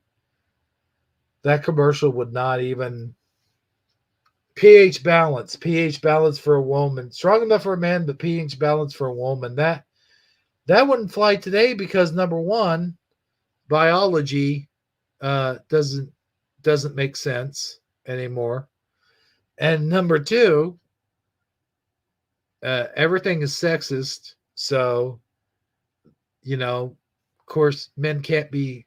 They can't be strong. They can't be strong. There can't be strong men. What was But I that? thought it was made for a woman. pH balance, Huh. or maybe it was made, but I think maybe some commercials said made, but I'm pretty sure like the main one was it's pH balance for a woman, but strong enough for a man, pH balance for a woman. Hey, let's ask the audience. Maybe that's a Lady Della effect. Get it instead of man Della, Lady Della. Yeah. Yeah. But what was the name of that deodorant anyway? I'm not sure. No, uh, was that secret? Well, there you go. That's your the one that you use, secret. Well, it's actually cheap, and it honestly is a good deodorant. So, I mean, why overpay when the cheap stuff actually works? Now they came out with I'm this. actually the woman that'll save money on the pocket. Now they came up with this native or nave. What is it called? Nave or something? I don't know. I've been seeing a lot of commercials for it. Every time I go and do the AI thing or something, I always get those commercials always pop up. I got ad blocker on my laptop, but not on my phone. So if that makes any sense to you. How's that pronounced though, fellow fire? Native. Do you know what we're talking about, Amazon? Native? I want to try Loom. Yeah, but I've never heard of Loom. it's not called native though. Because there's a girl who gets on there, and I think she's half horse and half girl, and she gets on there and goes, native. I've never heard that. Oh yeah, it's new. It's brand new. But I do have one more video of 4th of July fails. And let's see here. Let's go back to Messenger for that.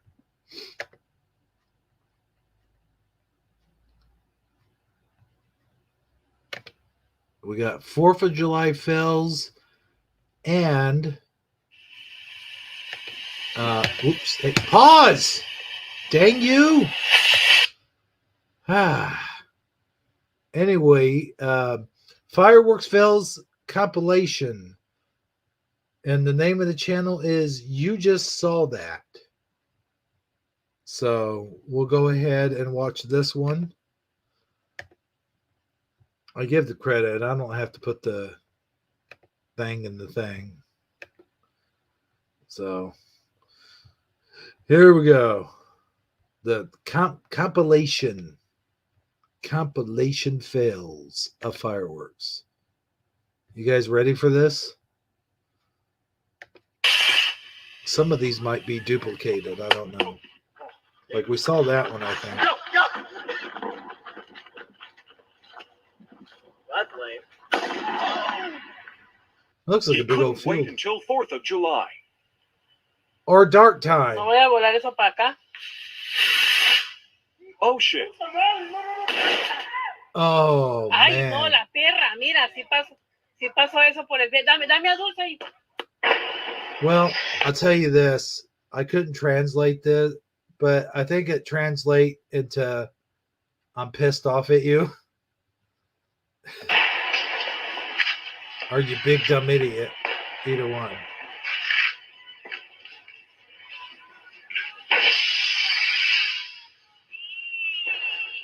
Is that a building? Oh my God, that went into somebody's building. That went right in. Yes, it did. Hold on, rewind that. I bet those people crapped their pants. I know Yes, I they would. did. If fireworks came through my Right window. through the house. Yes, it did. It went right in that window. Oh my goodness, look at this. Oh, man. Why are you guys shooting them off your balcony? Come on. Look at this. They got some kind of lights on. It's like an attack. Oh my goodness. No, their lights were off. Now that looked okay. Oh, except for that. Oh, hell. Oh, no. It's on. Yo, look. What? What we doing? Did you just say America? What do you mean, like that? Oh, no.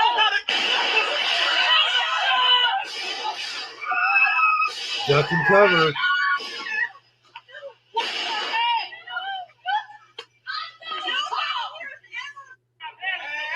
Oh, that's smart.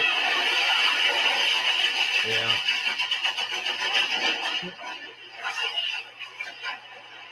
I know that caused like destruction or whatever, but what kind of neat?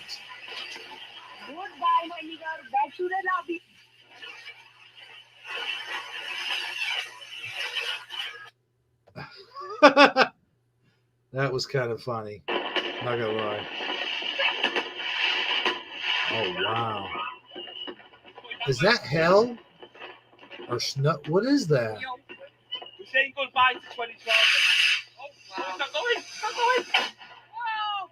I don't know, but I did just send you a little thing to show you what colors are made out of what ingredient, but I wouldn't know how hot the ingredient gets. You know, like what chemical they use.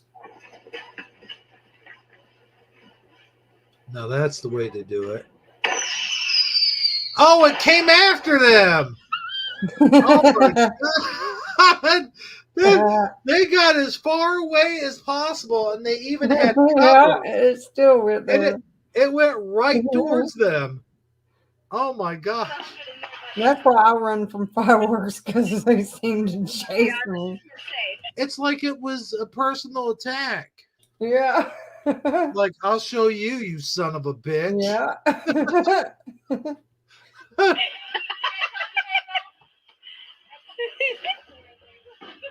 Okay, Sarah, come closer. Yeah.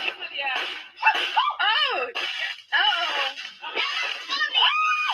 Now these people are kind of why dumb. we don't play. They're standing there, and he lights it right up close to where everybody is standing. Like, dude, seriously? They have all that room. I mean, look back here. They have all this backyard, and he decides to light it in the one place where everyone is surrounded. Yeah, this is more safe. Yeah, we're safe. Okay, Sarah, come closer. Yeah. Oh! Yeah, that's as close as you get. This There is you why go. we don't play with fireworks. Oh, it'll blow up in the snow. It'll cause like an explosion.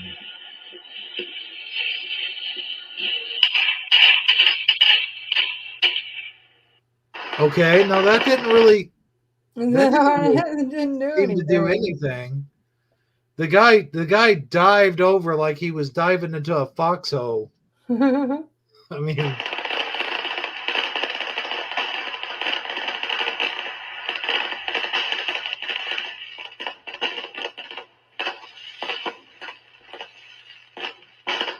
They do fireworks in Tibet or wherever this is. Huh. Oh, that was not good. Your boss trying to throw all over us. Go, go, go. Send the napalm. Send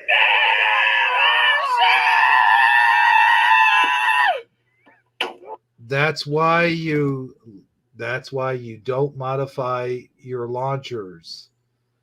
You only use what the firework came with. Yeah. Just saying.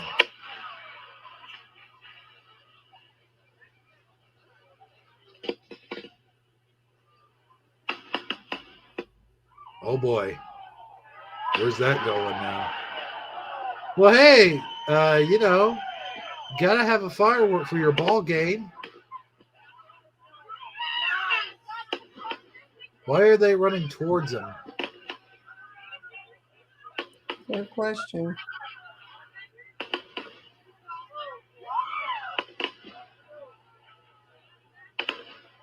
Wait again.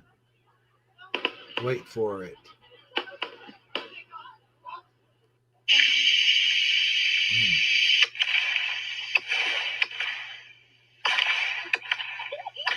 Oh.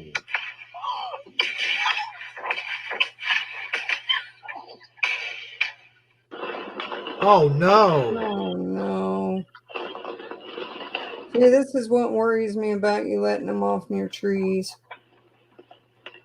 I mean, it could happen, Like, but I doubt your hose could reach on time. see, the thing is, what you have to be careful of. Well, that's the end of that. So, what you have to be careful of is how dry it is outside, and general, wind direction, whatever. But usually when we light off our fireworks, like they'll have warnings out that say don't light fireworks or whatever, but we'll do it anyway. And very rarely does anything ever end up in trees, except for like those little parachute men. You know what I'm talking about. Yeah. But that had to be like shot almost directly into a tree, because that was just like, I don't think I've ever seen anything like that. And I've been shooting fireworks for a good 20 years now, and I don't think I've ever run into anything like I that. wonder if you even just took the time to, like, you know, get the leaves in the tree real wet before you even do the fireworks. I think I did that one time. I took the hose and just sort of, wetted everything down first. But usually it's very unusual for green leaves to catch fire like that. It really is.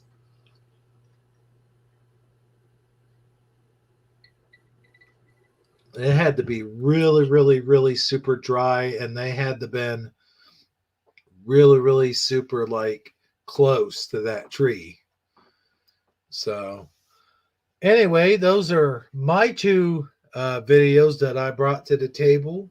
Well, if you'd like, you could show, I mean, it's at the very bottom of the messenger, but you could show, like, that picture, Mm-hmm. of different colored fireworks that has the different elements in it. Has different elements in it. Uh-huh. And what kind of elements they use to make the different colors. Okay, we'll do that one. But also, we have a couple articles.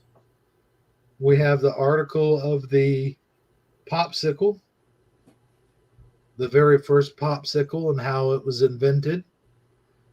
And we also have another article on the, what they call those, rocket popsicles. Yeah. Because I'm sure there's lots of kiddos out enjoying popsicles this time of year. So we've got that. Let me go ahead and close this out, and we'll get to that here in a little bit. But I'm going to go ahead, since I'm already in the area here, I think. Don't think too hard. Well, I must have done it after the memes. I think we skipped the meme. Looks like we might have. No. Okay. There's a couple things. But here's the fireworks. There's a graph sort of here. I'll let you go ahead and read on that. That is awfully small. Yeah, you're going to have to read it to them. All right. Well, it's the really color that makes red is apparently, what is it? Strontium? How do you say that? I can't read it. Where STRONTIUM.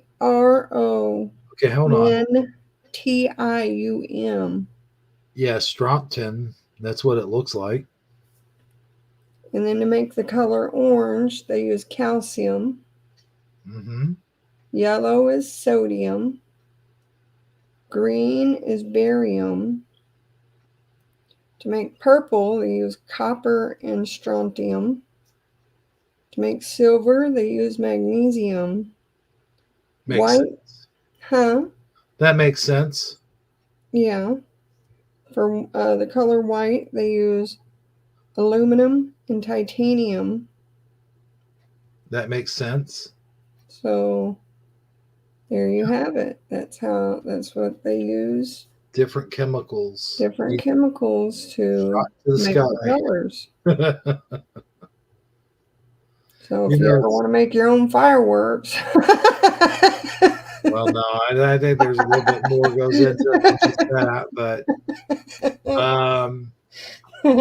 I'll tell you, all these chemicals, we don't even think about that either. We're just like we're letting loose all these chemicals in the sky, and then by the end of the night, you see all the different smoke.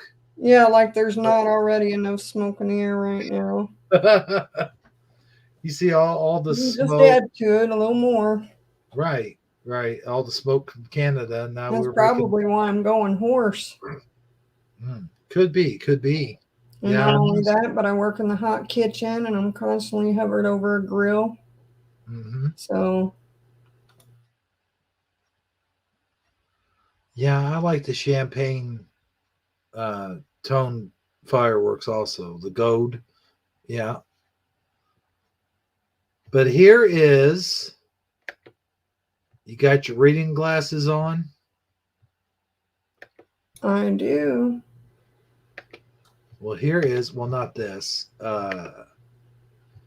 Here is an article about how, let's see, is it just regular popsicles or the boom boom popsicles? I'm going to take Messenger a minute to respawn. Okay, we got the fantastic story of patriotic bomb pops. But before that, we got popsicle. You got to do the origin of popsicles. Yeah, the origin, and especially of the twin popsicles. Because twin popsicles were actually made, during the Depression, so that two children could share one popsicle. But here is so that was pretty neat. The history. I'll let you read this entire thing here. You got your reading glasses on. You can see the popsicles there. Those are just your regular run-of-the-mill right. And who doesn't love popsicle? And there's the first thing there. All right. The very first popsicle, Ice Pop, was created way back in 1905 by an 11-year-old named Frank Epperson. That's right. Popsicle was invented by a kid. After a long day of play, Frank went inside, but left his cup of soda with the stirring stick still in it out on the porch. The night got very cold, and when Frank went outside the next morning, he found his drink frozen like an icicle. Whoa. You like my whoa? Yeah. Frank called his invention the Epsicle. It was a hit with the kids at school, and later with his own kids who called it Pop's Sickle.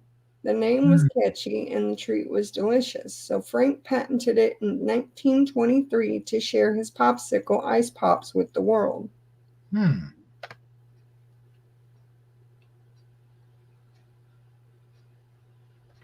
Where do you go? There you have it. There was a very short version of that story. All right. I know that you had like a whole I video, had a video that was cooler. but Get it? the thing of it is, though, you know how YouTube does with certain videos and stuff, and you got to be careful anymore what we put on here, and I think that just pretty much sums it up, though. I mean, it gives the complete story without going into a whole bunch of detail. You get the general idea, you know who invented it. And I think it's interesting how they got the name Popsicle, you know, because that was their pop. Then invented that. That was their pop, their dad. So they called it the Popsicle. Pops, but it was called Pops Sickle. So that's very Yeah, I mean, interesting. 'cause I think a lot of us say pop sickle. Right. We don't We say don't say pops. pops. Pops Right. sickle. Mm-hmm. What's all the farting about? Wait, is that whistle or fart?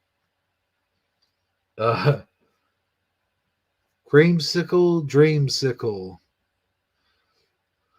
orange creamsicle. Yes, there's actually a drink. I think it was called an orange creamsicle. It's what was that? It's like orange schnapps and something else. Was it butterscotch? I think it was butterscotch or something like that, and it made like it tastes just like the popsicle orange sickle, the orange sickle dreamsicle, whatever you want to call them things. It tasted just exactly like that. I've had one, and I was amazed at how much it really tasted like one. But yeah, File of Fire says they have shots too. But now that we've gotten the history, the short history, but the history nonetheless of the popsicle, now we'll take a look at a step up from the popsicle, and that's the patriotic sickle. You know what was funny? I think it was last year.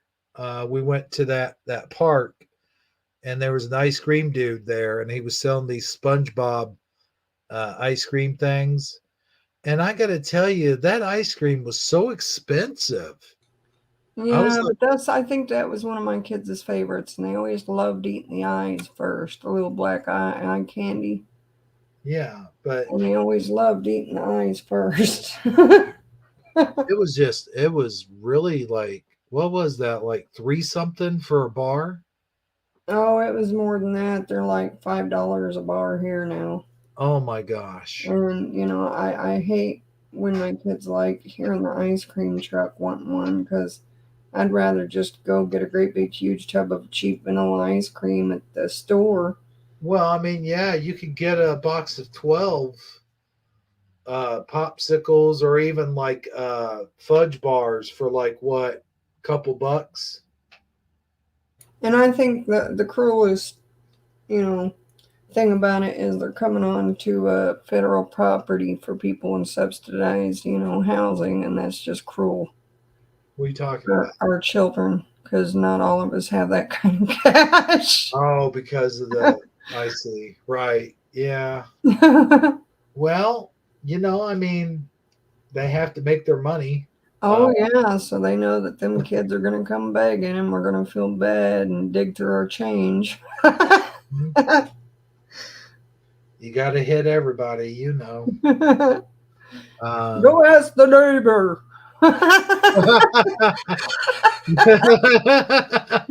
Yeah, yeah. I feel like sometimes we live on Roseanne. Like I really do. I feel like you say some things or do some things that she would do. You know what? That's funny you Like say that because I swear, growing up, one of my favorite shows was, Leave It to Beaver. I wanted to grow up to be the Joan Cleaver type mom, and I grew up to be freaking Roseanne. I know. It's like So that here we tells you see what like my hopes and dreams were as a mom compared to what kind of mom I really am. but So what I said Roseanne is there's a lot of stuff like for example, when they were doing the canned good donation thing, you'd be like, well, hell, I ain't got enough canned goods for myself. Hell, then donate to us. Give us the exactly. canned goods. Like they're putting these bags on our doors out here like we could afford our own food. Like, how about you fill that bag up and then just bring it back to me? Right. Yeah. But I do remember though, like my grandparents, they had a pretty decent income. They were on a good income bracket, and my grandfather, he worked for the state health department. So they and my grandma worked for a store, what do they call it, department store or department store, a not quite a grocery store, but kind of a grocery store type. You know what I'm saying? Like Yeah. it had a little bit of everything, but they had a pretty decent income back in the 80s when things were kind of really good, and nowadays that's not the case anymore. Like they have to really scrap and save and but I think my point going back to is they used to do the canned good thing where they would hang the canned goods out for the Boy Scouts and the what do they call them, canned good collector, the pantry. Yeah. Like they had enough where they would donate, when they could, and they would they had enough. They were well blessed. They were blessed enough to be able to donate pretty often actually. And nowadays it's just like what you said. It's like, where are our canned goods? We need groceries. Give us the canned goods. Well, the This neat thing economy, about it is, see, I'm used to living that kind of life, and now it's hitting a lot of people hard it's like hitting that, everybody. and they don't know how to handle it. They don't know how to take it because they're not used to having to live that way. And I'm one that can actually come forward and, thank you, Philo Fire. She says Amazon keeps it real honest and down to earth because that's what I want people to hear. I don't want people to, I don't want to get on here and have people hear a bunch of BS. I want to keep it real. I don't like wearing a mask. I ain't that mask type person. I keep it honest about it all and anything that I feel and anything that I'm going through.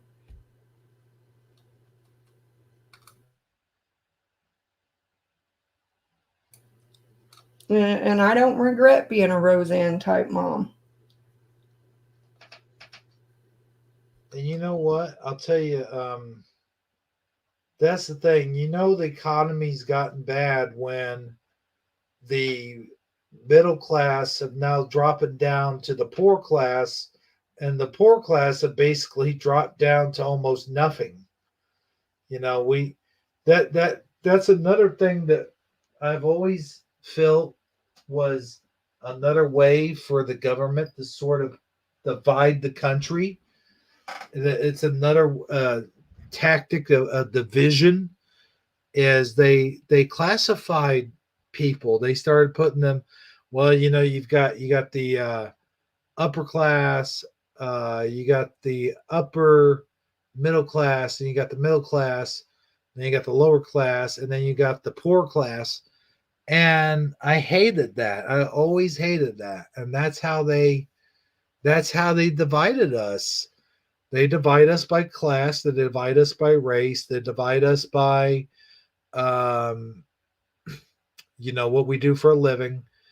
They divide us by where we live, what tax bracket we're in, all that stuff. It's all just another divisional thing. So, um, but getting back to what I was saying Well, I mean, is, I'm in the poor class, but as you can see, it don't get to me too much. Every now and again, I'll get sad, because I can't afford wants like some people can.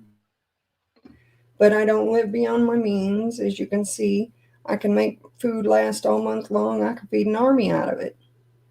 I know what meals it takes to get by. I know exactly what house supplies I can buy to get by on for the whole month, and I'll stock up the whole month long. So I've even been asked to teach a class before, so that's pretty awesome. but getting back to what I was talking about though, is before the economy all went to shit, like there was people like my grandparents who were in the what they considered back in the day the upper middle class, and then they dropped down to middle class where they stayed for many decades, and then all of a sudden now we're lower class. Not lower class, but just right below middle class. I guess there's one classification before that, but who gives a shit? We're just poor. That's it. That's all. We don't have a cash flow disposition. We're just poor.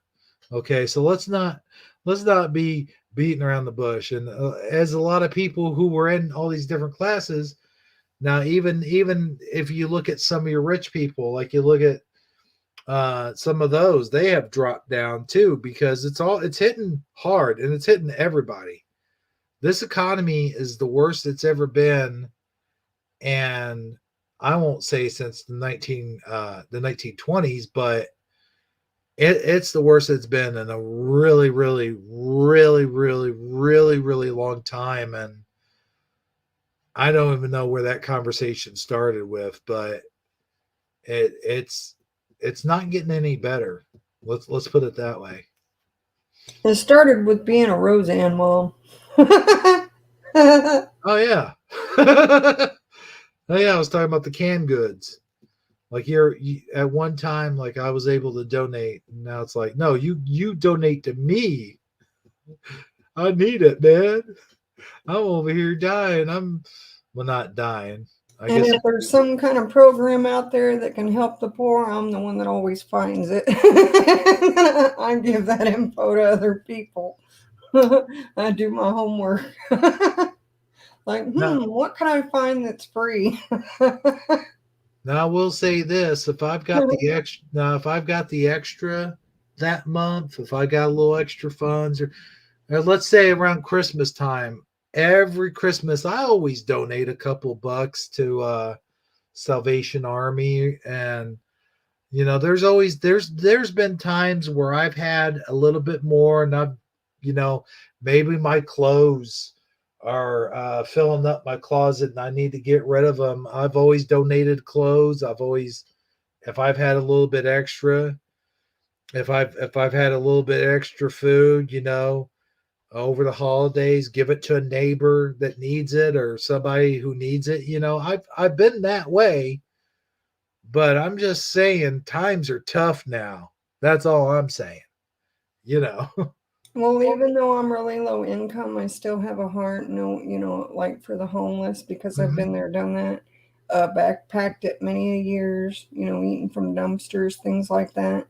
And so, what I like to do some Christmases is just with a little bit of extra money, I go out and I buy things like, the cheap razors. You can get like cheap bars of soap, things like, a washcloth, Mhm. a toothbrush, toothpaste, the main basics that somebody that's homeless would need.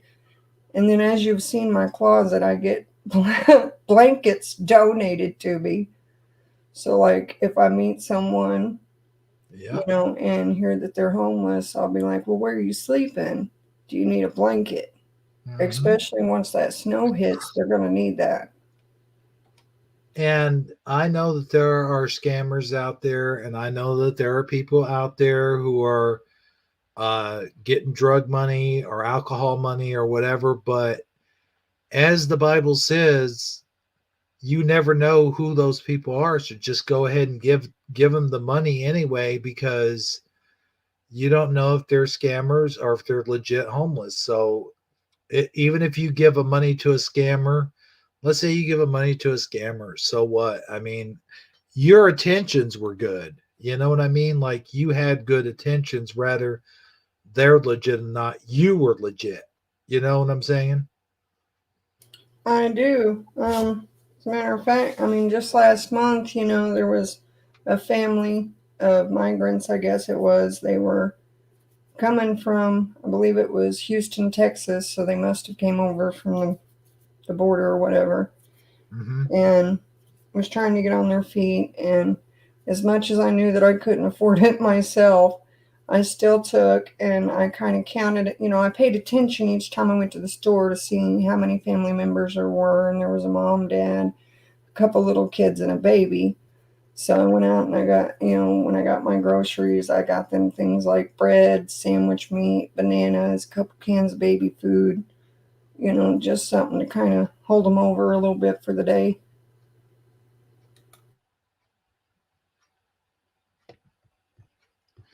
Yeah, I mean, and there was one time where I kept seeing this dude getting change. Like, he was on the same place every week, every day, getting change. And I don't know if he had saved up. He might have saved up enough change. I don't know. But I saw on Facebook pictures of him being at Six Flags and stuff like that. And then there might have been a family that maybe they took him to. I don't know. Yeah, you don't ever You can't know. You judge, can't really judge. So, but and if you but do, judge fairly. but if I had to guess, I would say that guy's probably a scammer. I don't think he's buying food and clothes with the money he is given. I'm just saying. I'm just saying. But anyway, off of that topic, and back to our 4th of July special. Would you like to read the next article? How boom popsicles got started? Sure, I can do that.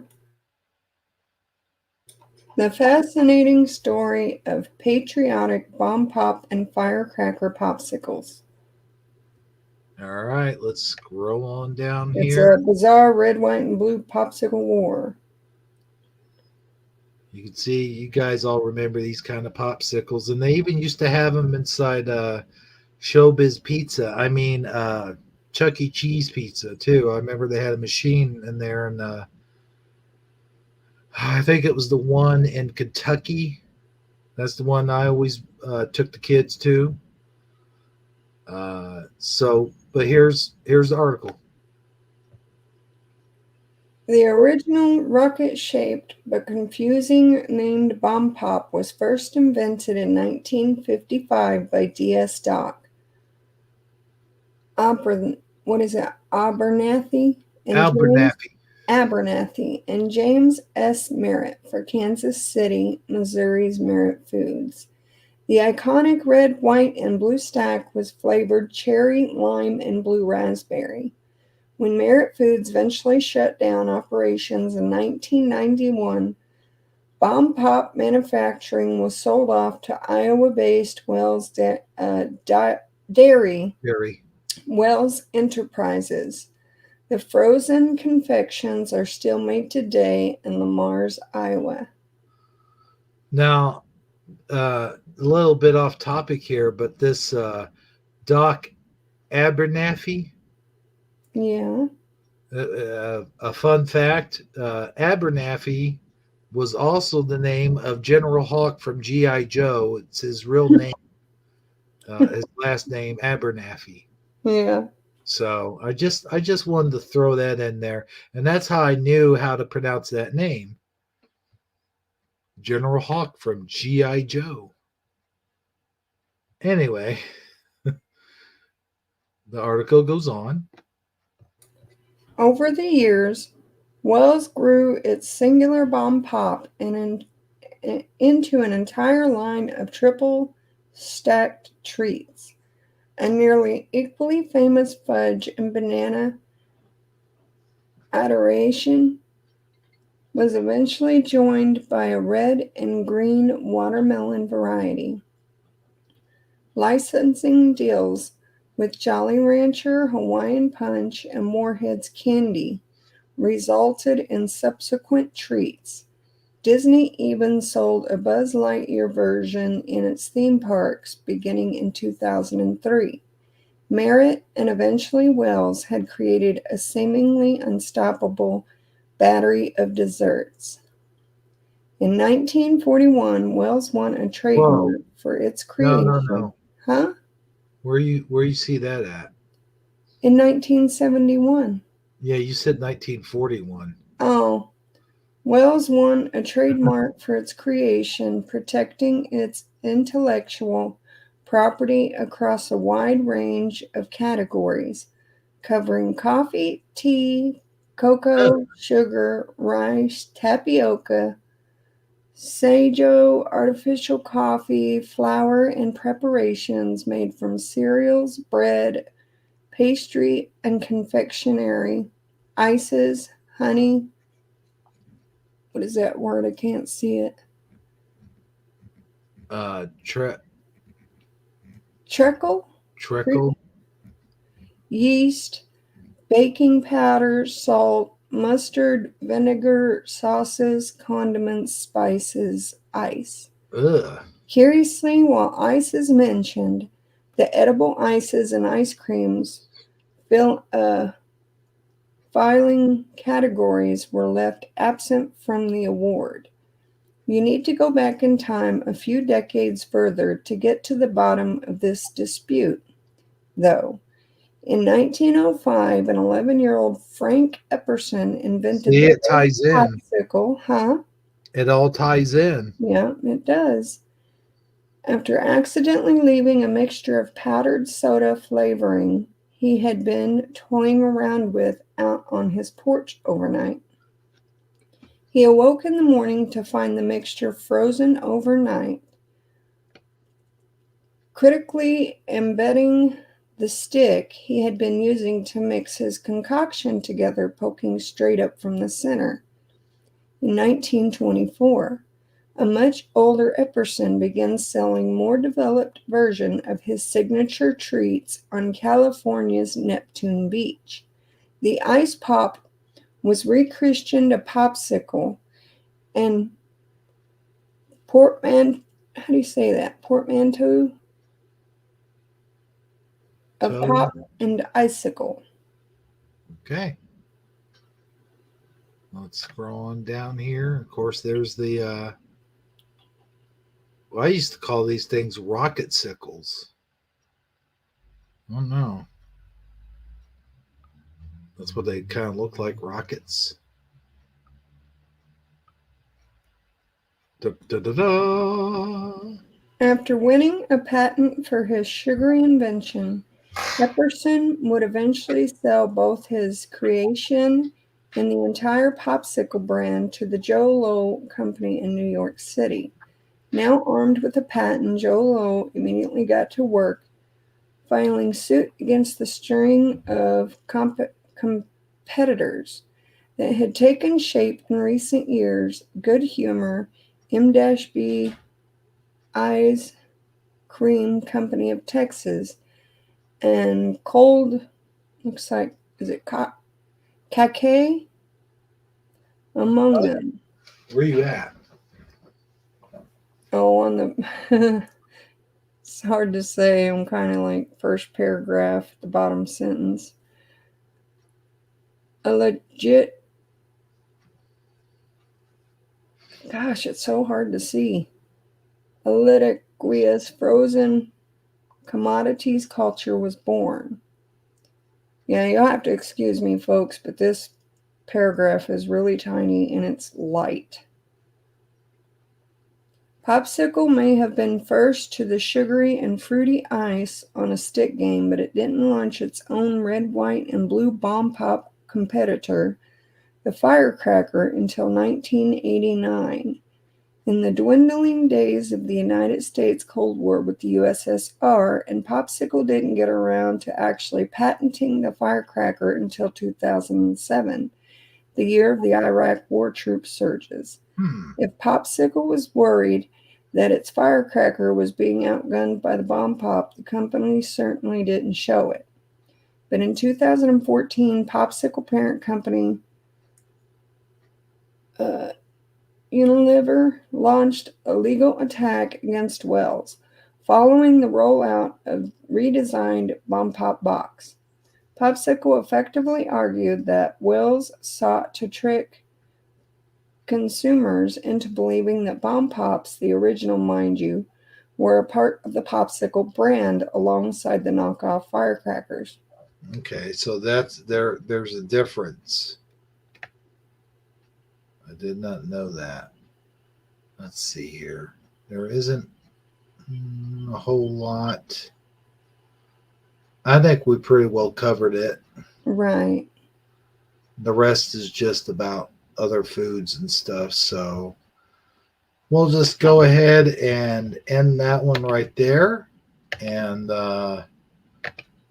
you got a good brief history of both. You got the popsicle and the rocket sickle or firecracker or the bomb pop or whatever you want to call those things. Call them what you will, folks. I call them delicioso treats. That's what I call them. How about that for you? Now, we covered that. We covered some 4th of July videos. You had your What You Been Doing videos. Now, ladies and gentlemen and children of all ages, I do believe it is time for Amazon Lion's Creepy Critter of the Week. What do you think? I think that sounds great.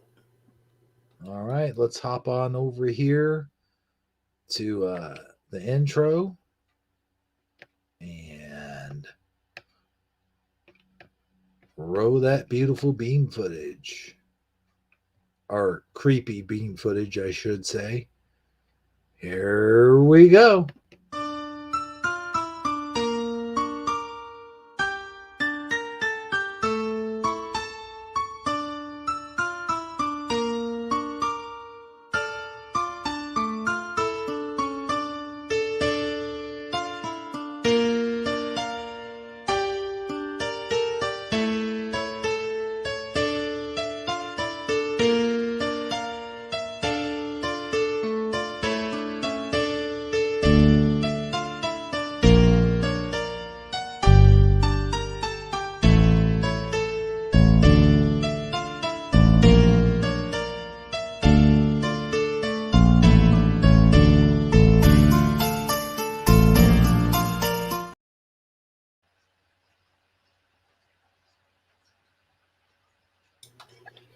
Well, tonight's creepy critter, it's not that creeper or creepy, but it does creep me out.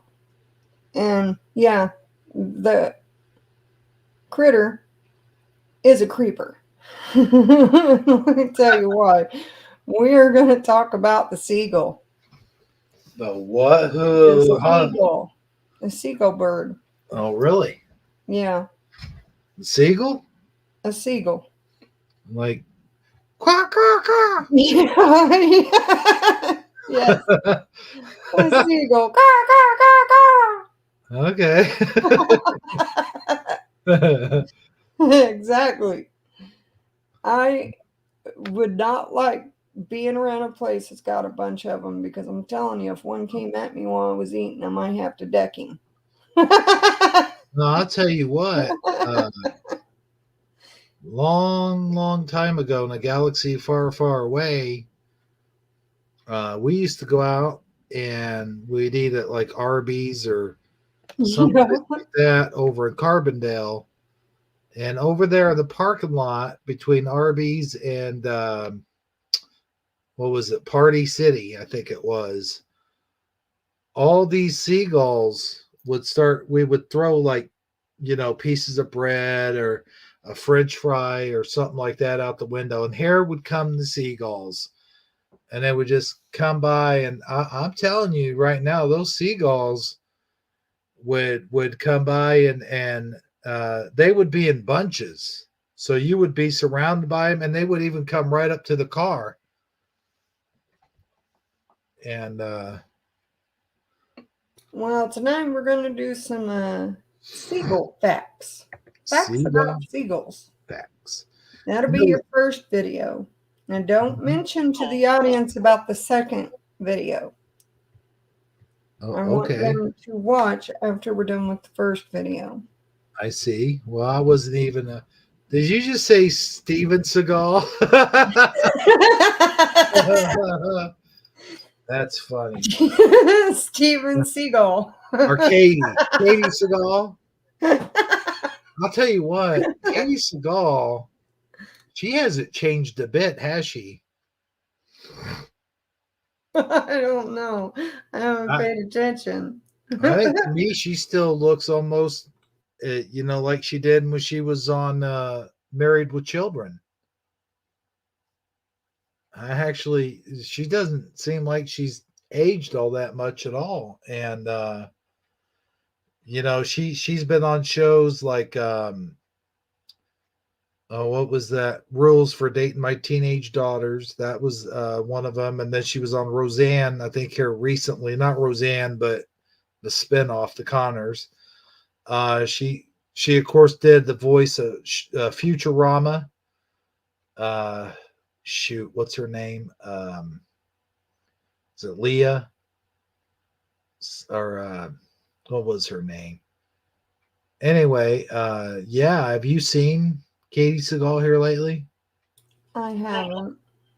Well, she's changed. I mean, of course, a little bit, but still very recognizable. And not half bad, I must add. Just saying, for her age, Leela, that's the chick from Futurama with the one eye. Okay. Yeah. Okay, yeah.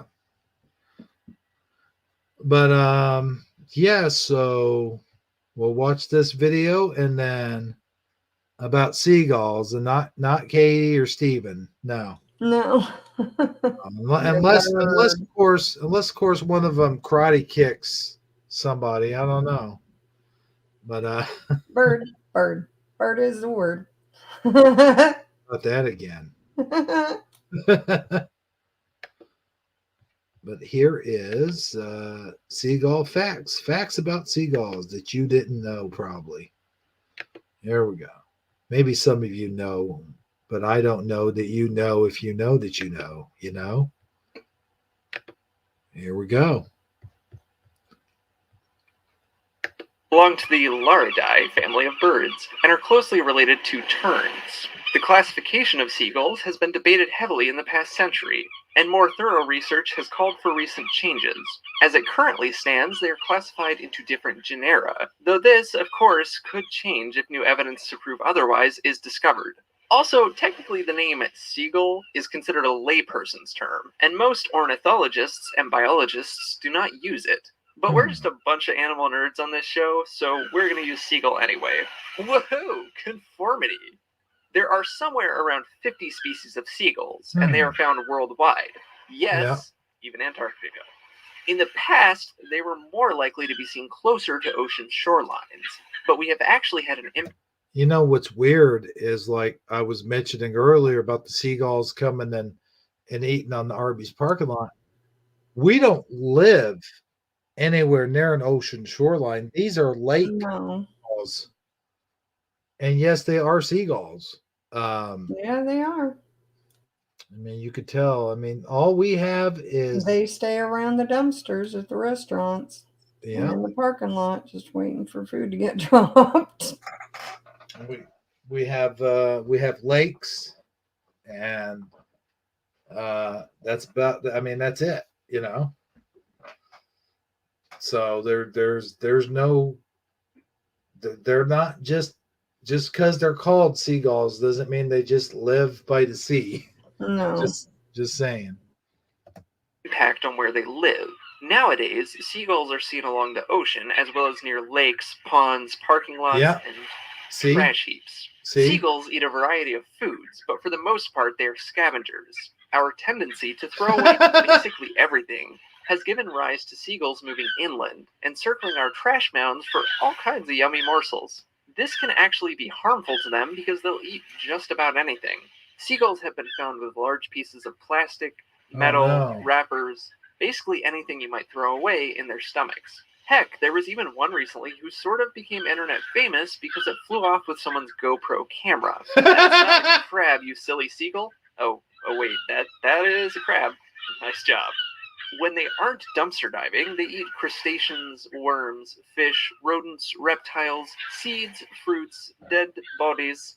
I mean, we weren't kidding when we said they eat just about anything. You know what I'm saying? They will even eat the eggs of other seagulls, so they're a pretty big contributor to their own death rates. Oh, and those crabs that they eat, they will actually fly them way up high and drop them on hard surfaces to get the meat inside. So yeah, Wow. they're pretty vicious. You can't see me. That's actually pretty smart.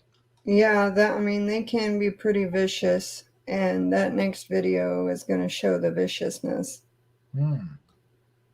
But I'm shaking my head right now. Friggin' birds. Identifying a specific species of seagull can actually be pretty difficult because they have a lot of similarities between each other throughout different life stages. Typically, they're rather robust birds with a white underside and soft grayish top. Their beaks are rounded and hooked, appear in different colors, and can usually be one of the best indicators of species, along with foot color, which also varies pretty drastically. The smallest seagull, little gull, has a wingspan of about 2 feet, while the largest, great black-backed gull, can have a wingspan of more than 5 feet. In general, the larger gulls have white heads, and the smaller gulls have black heads, though that's just a general rule of thumb and by no means a definitive measure. Also, their wings are usually tipped with black feathers, and this pigmentation actually helps protect the feathers from damage. When seagulls are born, they are generally mottled in color. This helps them to blend in with their surroundings, protecting them from predators. Seagulls will lay 2 to 3 eggs in a nest, made on stones, moss, feathers, and even seaweed.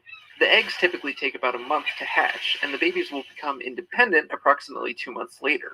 Seagulls seem to be able to live more than 20 years under the right conditions, That's though more they're like the prey kind for many we have. animals, including sharks, hawks, eagles. Yeah, I don't like storks either. I don't like those beaks. They may be considered annoying by many people, but others see them as bold and My whole head resourceful. would fit in that beak. For more facts on seagulls, take a look at the links in the If description. I'm not mistaken, Please don't be we sure to also give a have thumbs up for- cranes? Like Yeah. cranes? Yeah. Well, there's that video, ladies and gentlemen, of the jury. Yeah, and when they say that seagulls will eat literally anything, this next video is the one that's going to creep you out. So if on a you got a second. light stomach, look away. Let me see here. Mike's joke.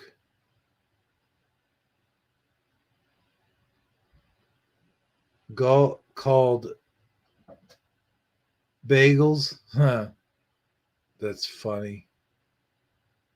If they lived by the bay, they would be called bagels. By land or by sea, there will be a seagull. Well, let's check out this next video. And oh boy, I'm getting them all mixed up here. Okay, too many tabs open. Close this tab and then Vicious Seagulls. And this is brought to you by the I Don't Know channel because it's not coming up on my computer yet. Okay. The AR channel apparently. AR. That one's pretty easy to look up if you guys want to, go give them a look over. I guess whatever. Am I sharing I'm not sharing my screen yet. Okay, hang on. All right, there we go. And share. Whoa, did I say squirrel? Squirrel. Hey, squirrel. I just could not believe it. Whoa! They do eat little Wait a critters. minute. They really do. Oh my goodness. Yeah. I mean, that is no lie. He kills that poor thing. No, not Bob. That's it. That's it. And I'll tell you what, squirrels have like really strong teeth too. Yeah. But That it's is- just, That seagull whooped his ass. oh man, they don't play. Mhm. If they want your sandwich, they're going to take your sandwich. Is he eating that thing whole? He's eating it whole. Oh my God, bones and all? Look, the tail's just sticking out of his mouth at this point. God I dang. know, that's exactly what I was thinking. What in the When I was world? watching it, I was like, oh my God, that's Bob. How the hell? See, guys. Go, run! Yeah, I know, right? He's just sitting there watching, traumatized. He's watching his friend Like, get "You just devoured. He's ate just my sitting there friend, like, man." the other one too. Go, Yeah. get out of here, They're man. mad. They're not happy. They just lost someone. Right. They're in a state of shock, I guess. Yes. Yeah. Go. Get out of there. Oh my God. There he Like, just goes. watching that tail just stick out of his beak. Ugh. Look at that. Is that squirrel still See, guys, traumatized? all the squirrels that I see, I've named them all Bob. I don't know why. It's always been a Let's go thing of back mine. to where that But every squirrel. squirrel I see is named Bob. Like, I don't want to see him eating that squirrel Yeah, again, he but ate Bob. this squirrel is just traumatized. Yeah, I mean, they'll eat anything. So there you go, folks. He's like, holy F. Seagulls will eat anything. Where is it? It's just standing there like, holy F. So no, if you ask me if seagulls are creepy, yes, I don't like seagulls.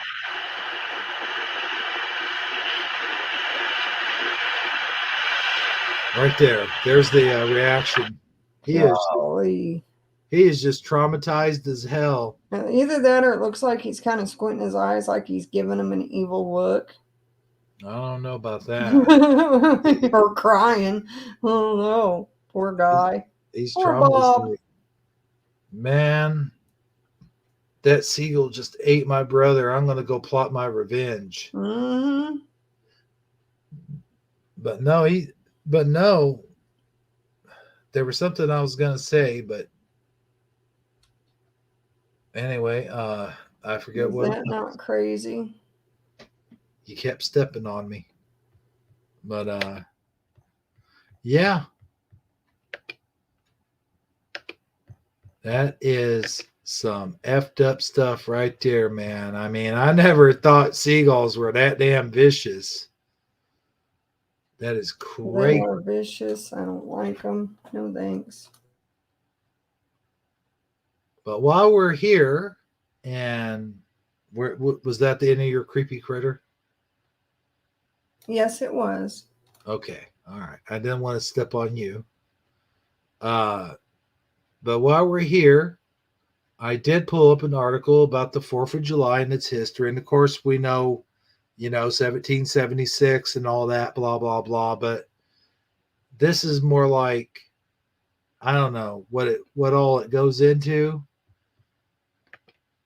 But I just thought I'd be interested to go ahead and read this short little article about the 4th of July, which, yeah, we all pretty much know its origins and why we celebrate it and stuff. But, I think there's other things in there, like why do we shoot fireworks and this and that, that kind of stuff. So let's look at there's actually, it says history and trivia. I mean, we all pretty much know the history. You know what? Actually, guys, this is it's not working. Something is going on here preventing me from showing this. So, you know what? Forget it. We'll just skip that. And I think you said you had another funny little video. Yeah, I put about 5 on there. You can play whatever you want, but the first one is a frog relaxing. A frog? Oh, yeah. I think I've seen that in there. Yeah, I've seen it before. I just thought it was neat. I don't know if literally it was sitting like that or if they positioned it like that. And it's still funny nonetheless. It's really neat. And this is also from YouTube. Look at him. He's just chilling. Oh my gosh. Where you come up with this stuff? Because I watch animal videos. Look at this guy. Look at him. He's just sitting there chilling. He's sitting next to a hoe.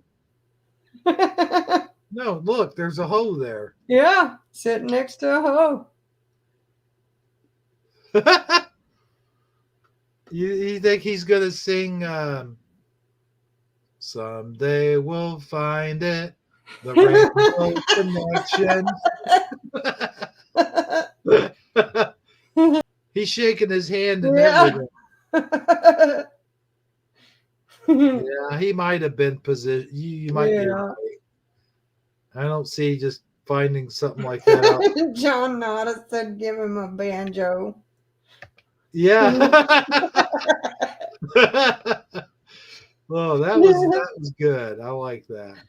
Well, the next one, if you'd like to watch another, well, of course, is Silky Chicken rides in bike's basket wearing tiny blue helmet.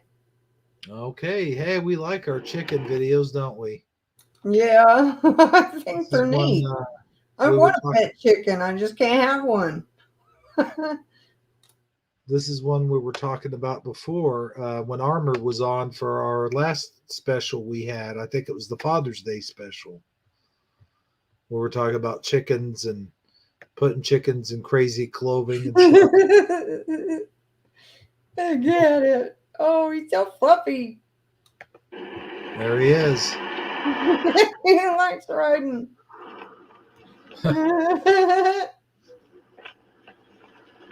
Tell me that's not cute. You know what would make this even funnier, though? What? If he was in a bucket.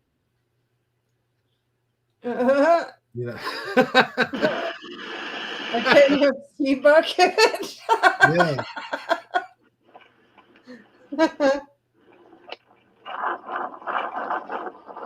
Oh, going a little faster. Right? Hold on, chicken. He needs a little pair of goggles. Now, this is something Gonzo would do. Right? Maybe that's the chicken's name. Camellia. Hey, maybe that's Kermit driving the bike. Think that's Kermit steering the bike? Gonzo in the front? Right. No, that would be Camellia. Remember, that was Gonzo's girlfriend was a chicken named Camellia. And actually, I think Gonzo is supposed to be a bird. Yeah. And I never knew that. And when I was a kid, I got real confused. Like, okay, now we have a frog who's dating a pig, and we got a weird alien dude who is dating a chicken. Like, something's not right here. Something right. You know. Well, you want to show the two bees work together to open a soda bottle, or the pet flying squirrel plays dead with a broom? What now? two bees work together to open a soda bottle cap, or pet flying squirrel plays dead with a broom. Yeah. We'll watch that one. Yeah, the pet flying squirrel plays dead with the broom is pretty funny. But Philo Fire says Gonzo is a being named Weirdo. See, the thing is, I don't consider that continuity. The one where they went to space, I just, that explanation's kind of crazy. I don't know. It doesn't seem like canon to me.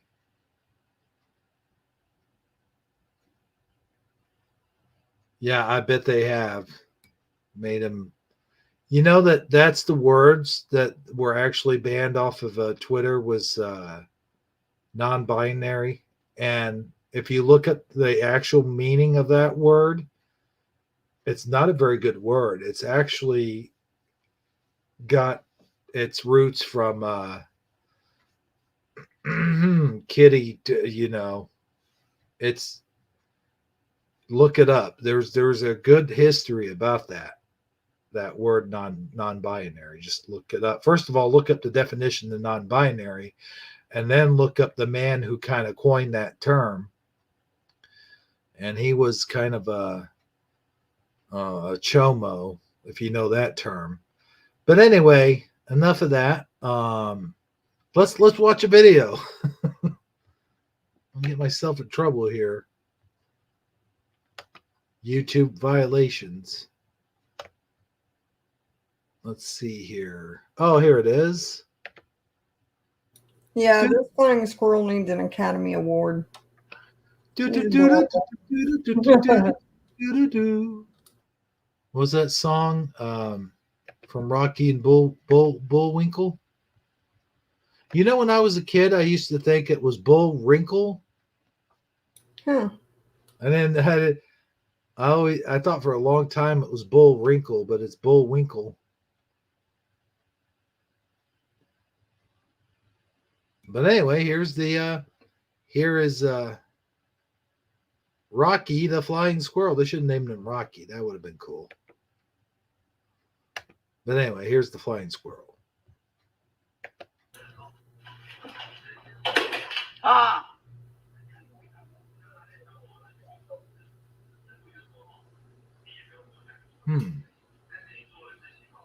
哦，这实在是很无聊哎。这样也行。He positions it just right. Yeah. Huh.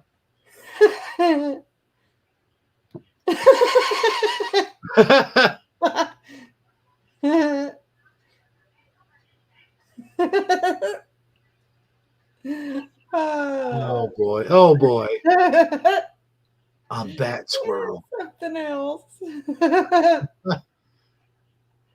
Reminds me of that new Batman movie where he has the his cape kind of looks like his glider. He keeps doing it over and over.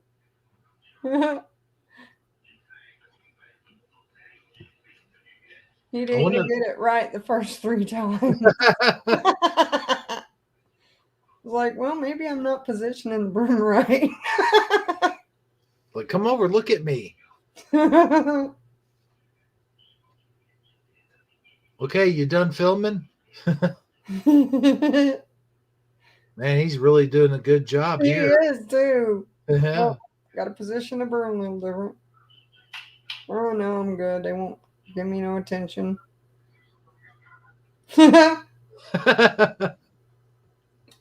That is something else, I'll tell you. Well, there you have Hey guys, it, folks. are you ready for the finale Whoops. of Henry Stickmin? Nope, we won't play that. We won't share that for them. Okay, well, I gotta say, in all, I think we've had a really good show.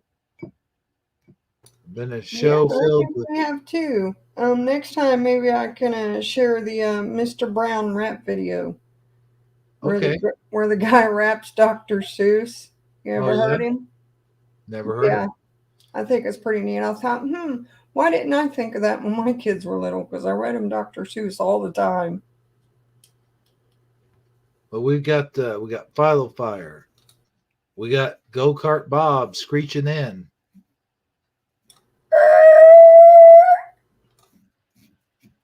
That wasn't too bad. We got John Nada.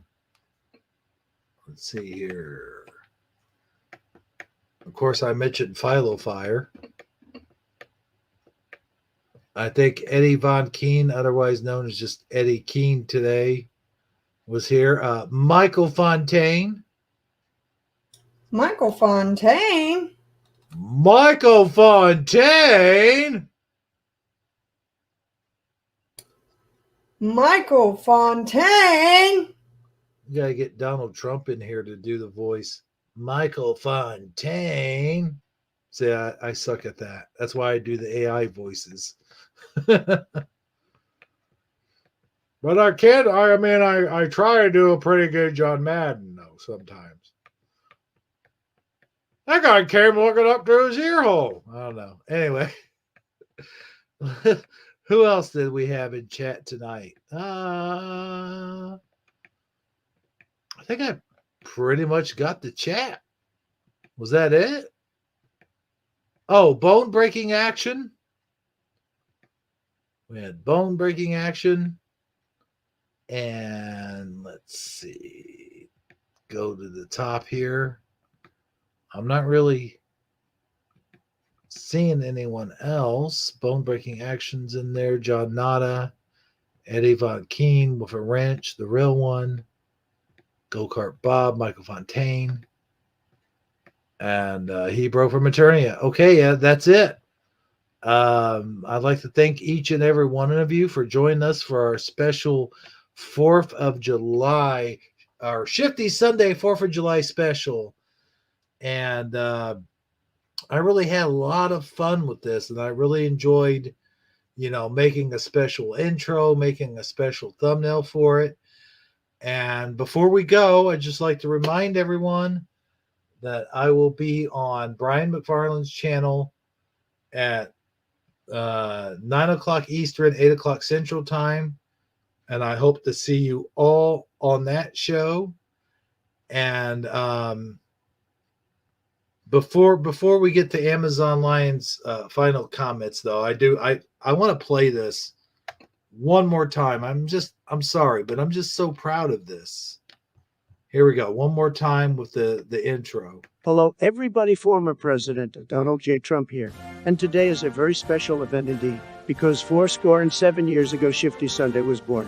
And tonight we celebrate our independence in the only way we know how, by standing tall and being proud Americans who like to practice our civil liberties and our rights to freedom of speech as much as YouTube will allow. It is my great pleasure to formally announce the Shifty Sunday 4th of July special. God bless the show and God bless America.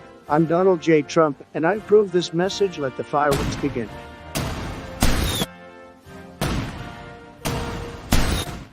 Hello, everybody. Sorry about that. But yeah, that one firework does look like it's going up her nose. Yeah, it really does. I was waiting for it to blow it off or something. But no, seriously though, Shifty Sunday was born 7 years ago. I think almost 8 years now. And so for all of you who stuck around those 7 years, I'd like to say thank you. I really appreciate the viewership. I really appreciate the friendship that we've made over the years, and the newcomers especially. And Amazon Lion, you've been on here for almost a year now, and I have a lot of admiration for you and respect. And I honestly think that you have come a long way since the beginning, and I really appreciate all the hard work and stuff that you do each and every week. Because let me tell you, ladies and gentlemen, she does really excellent work, and she really works hard at what she does. and putting the show together. And she has just been one excellent co-host and a producer. And I don't know what I could do without her, because they're honestly, at this point, there would have been no Shifty Sunday. She really came in, and when it was going down the tubes and everybody was leaving the show, she really came in and saved it. So I really do appreciate all the hard work you do. Thank you. Well, thank you. That means a lot, more than you know. And I want to thank everybody that watches every week. And even when you can't, feel free to go back in there and give the show a listen. I try my best to put some decent material out there that each and every one of you can enjoy. If you have any ideas of maybe something more you'd like to see, just comment and let us know. I'm always willing to learn new things and look up different stuff and hit on different areas, and topics. And so, I just want to go out with everybody have a happy 4th of July. Stay safe. Please don't drink and drive. I am big on that. Yeah, me too. You will be in my thoughts and my prayers this week, and I hope that everyone has a blessed and great week. Thanks for listening. Thank you, Hebrew77. Thank you, Amazon Line, for those final thoughts. And as usual, for Shifty Sunday, this has been Hebrew77 along with Amazon Lion. And I'd really like to thank each and every one of you for the bottom of my heart. And yes, please do have a happy and safe 4th of July. And I will see you guys on Monday, tomorrow night. Don't forget that. So until then, we'll see you next time. Take care and God bless. Well, that was the end of the show. And as far as shows go, this one was boss, don't you know? However, thanks for kindly stopping by Shifty Sunday. And we'll see you folks all again next time. Same Shifty Sunday time, same Shifty Sunday channel right here on Hebrew77 channel for Amazon Lion and Hebrew77. And anybody else who might be on this week's broadcast, we'd like to wish you a good night, drive home safely, and don't forget to tip your waitresses. Just don't tip them too far, they might fall over. Thanks, folks. Have a wonderful night.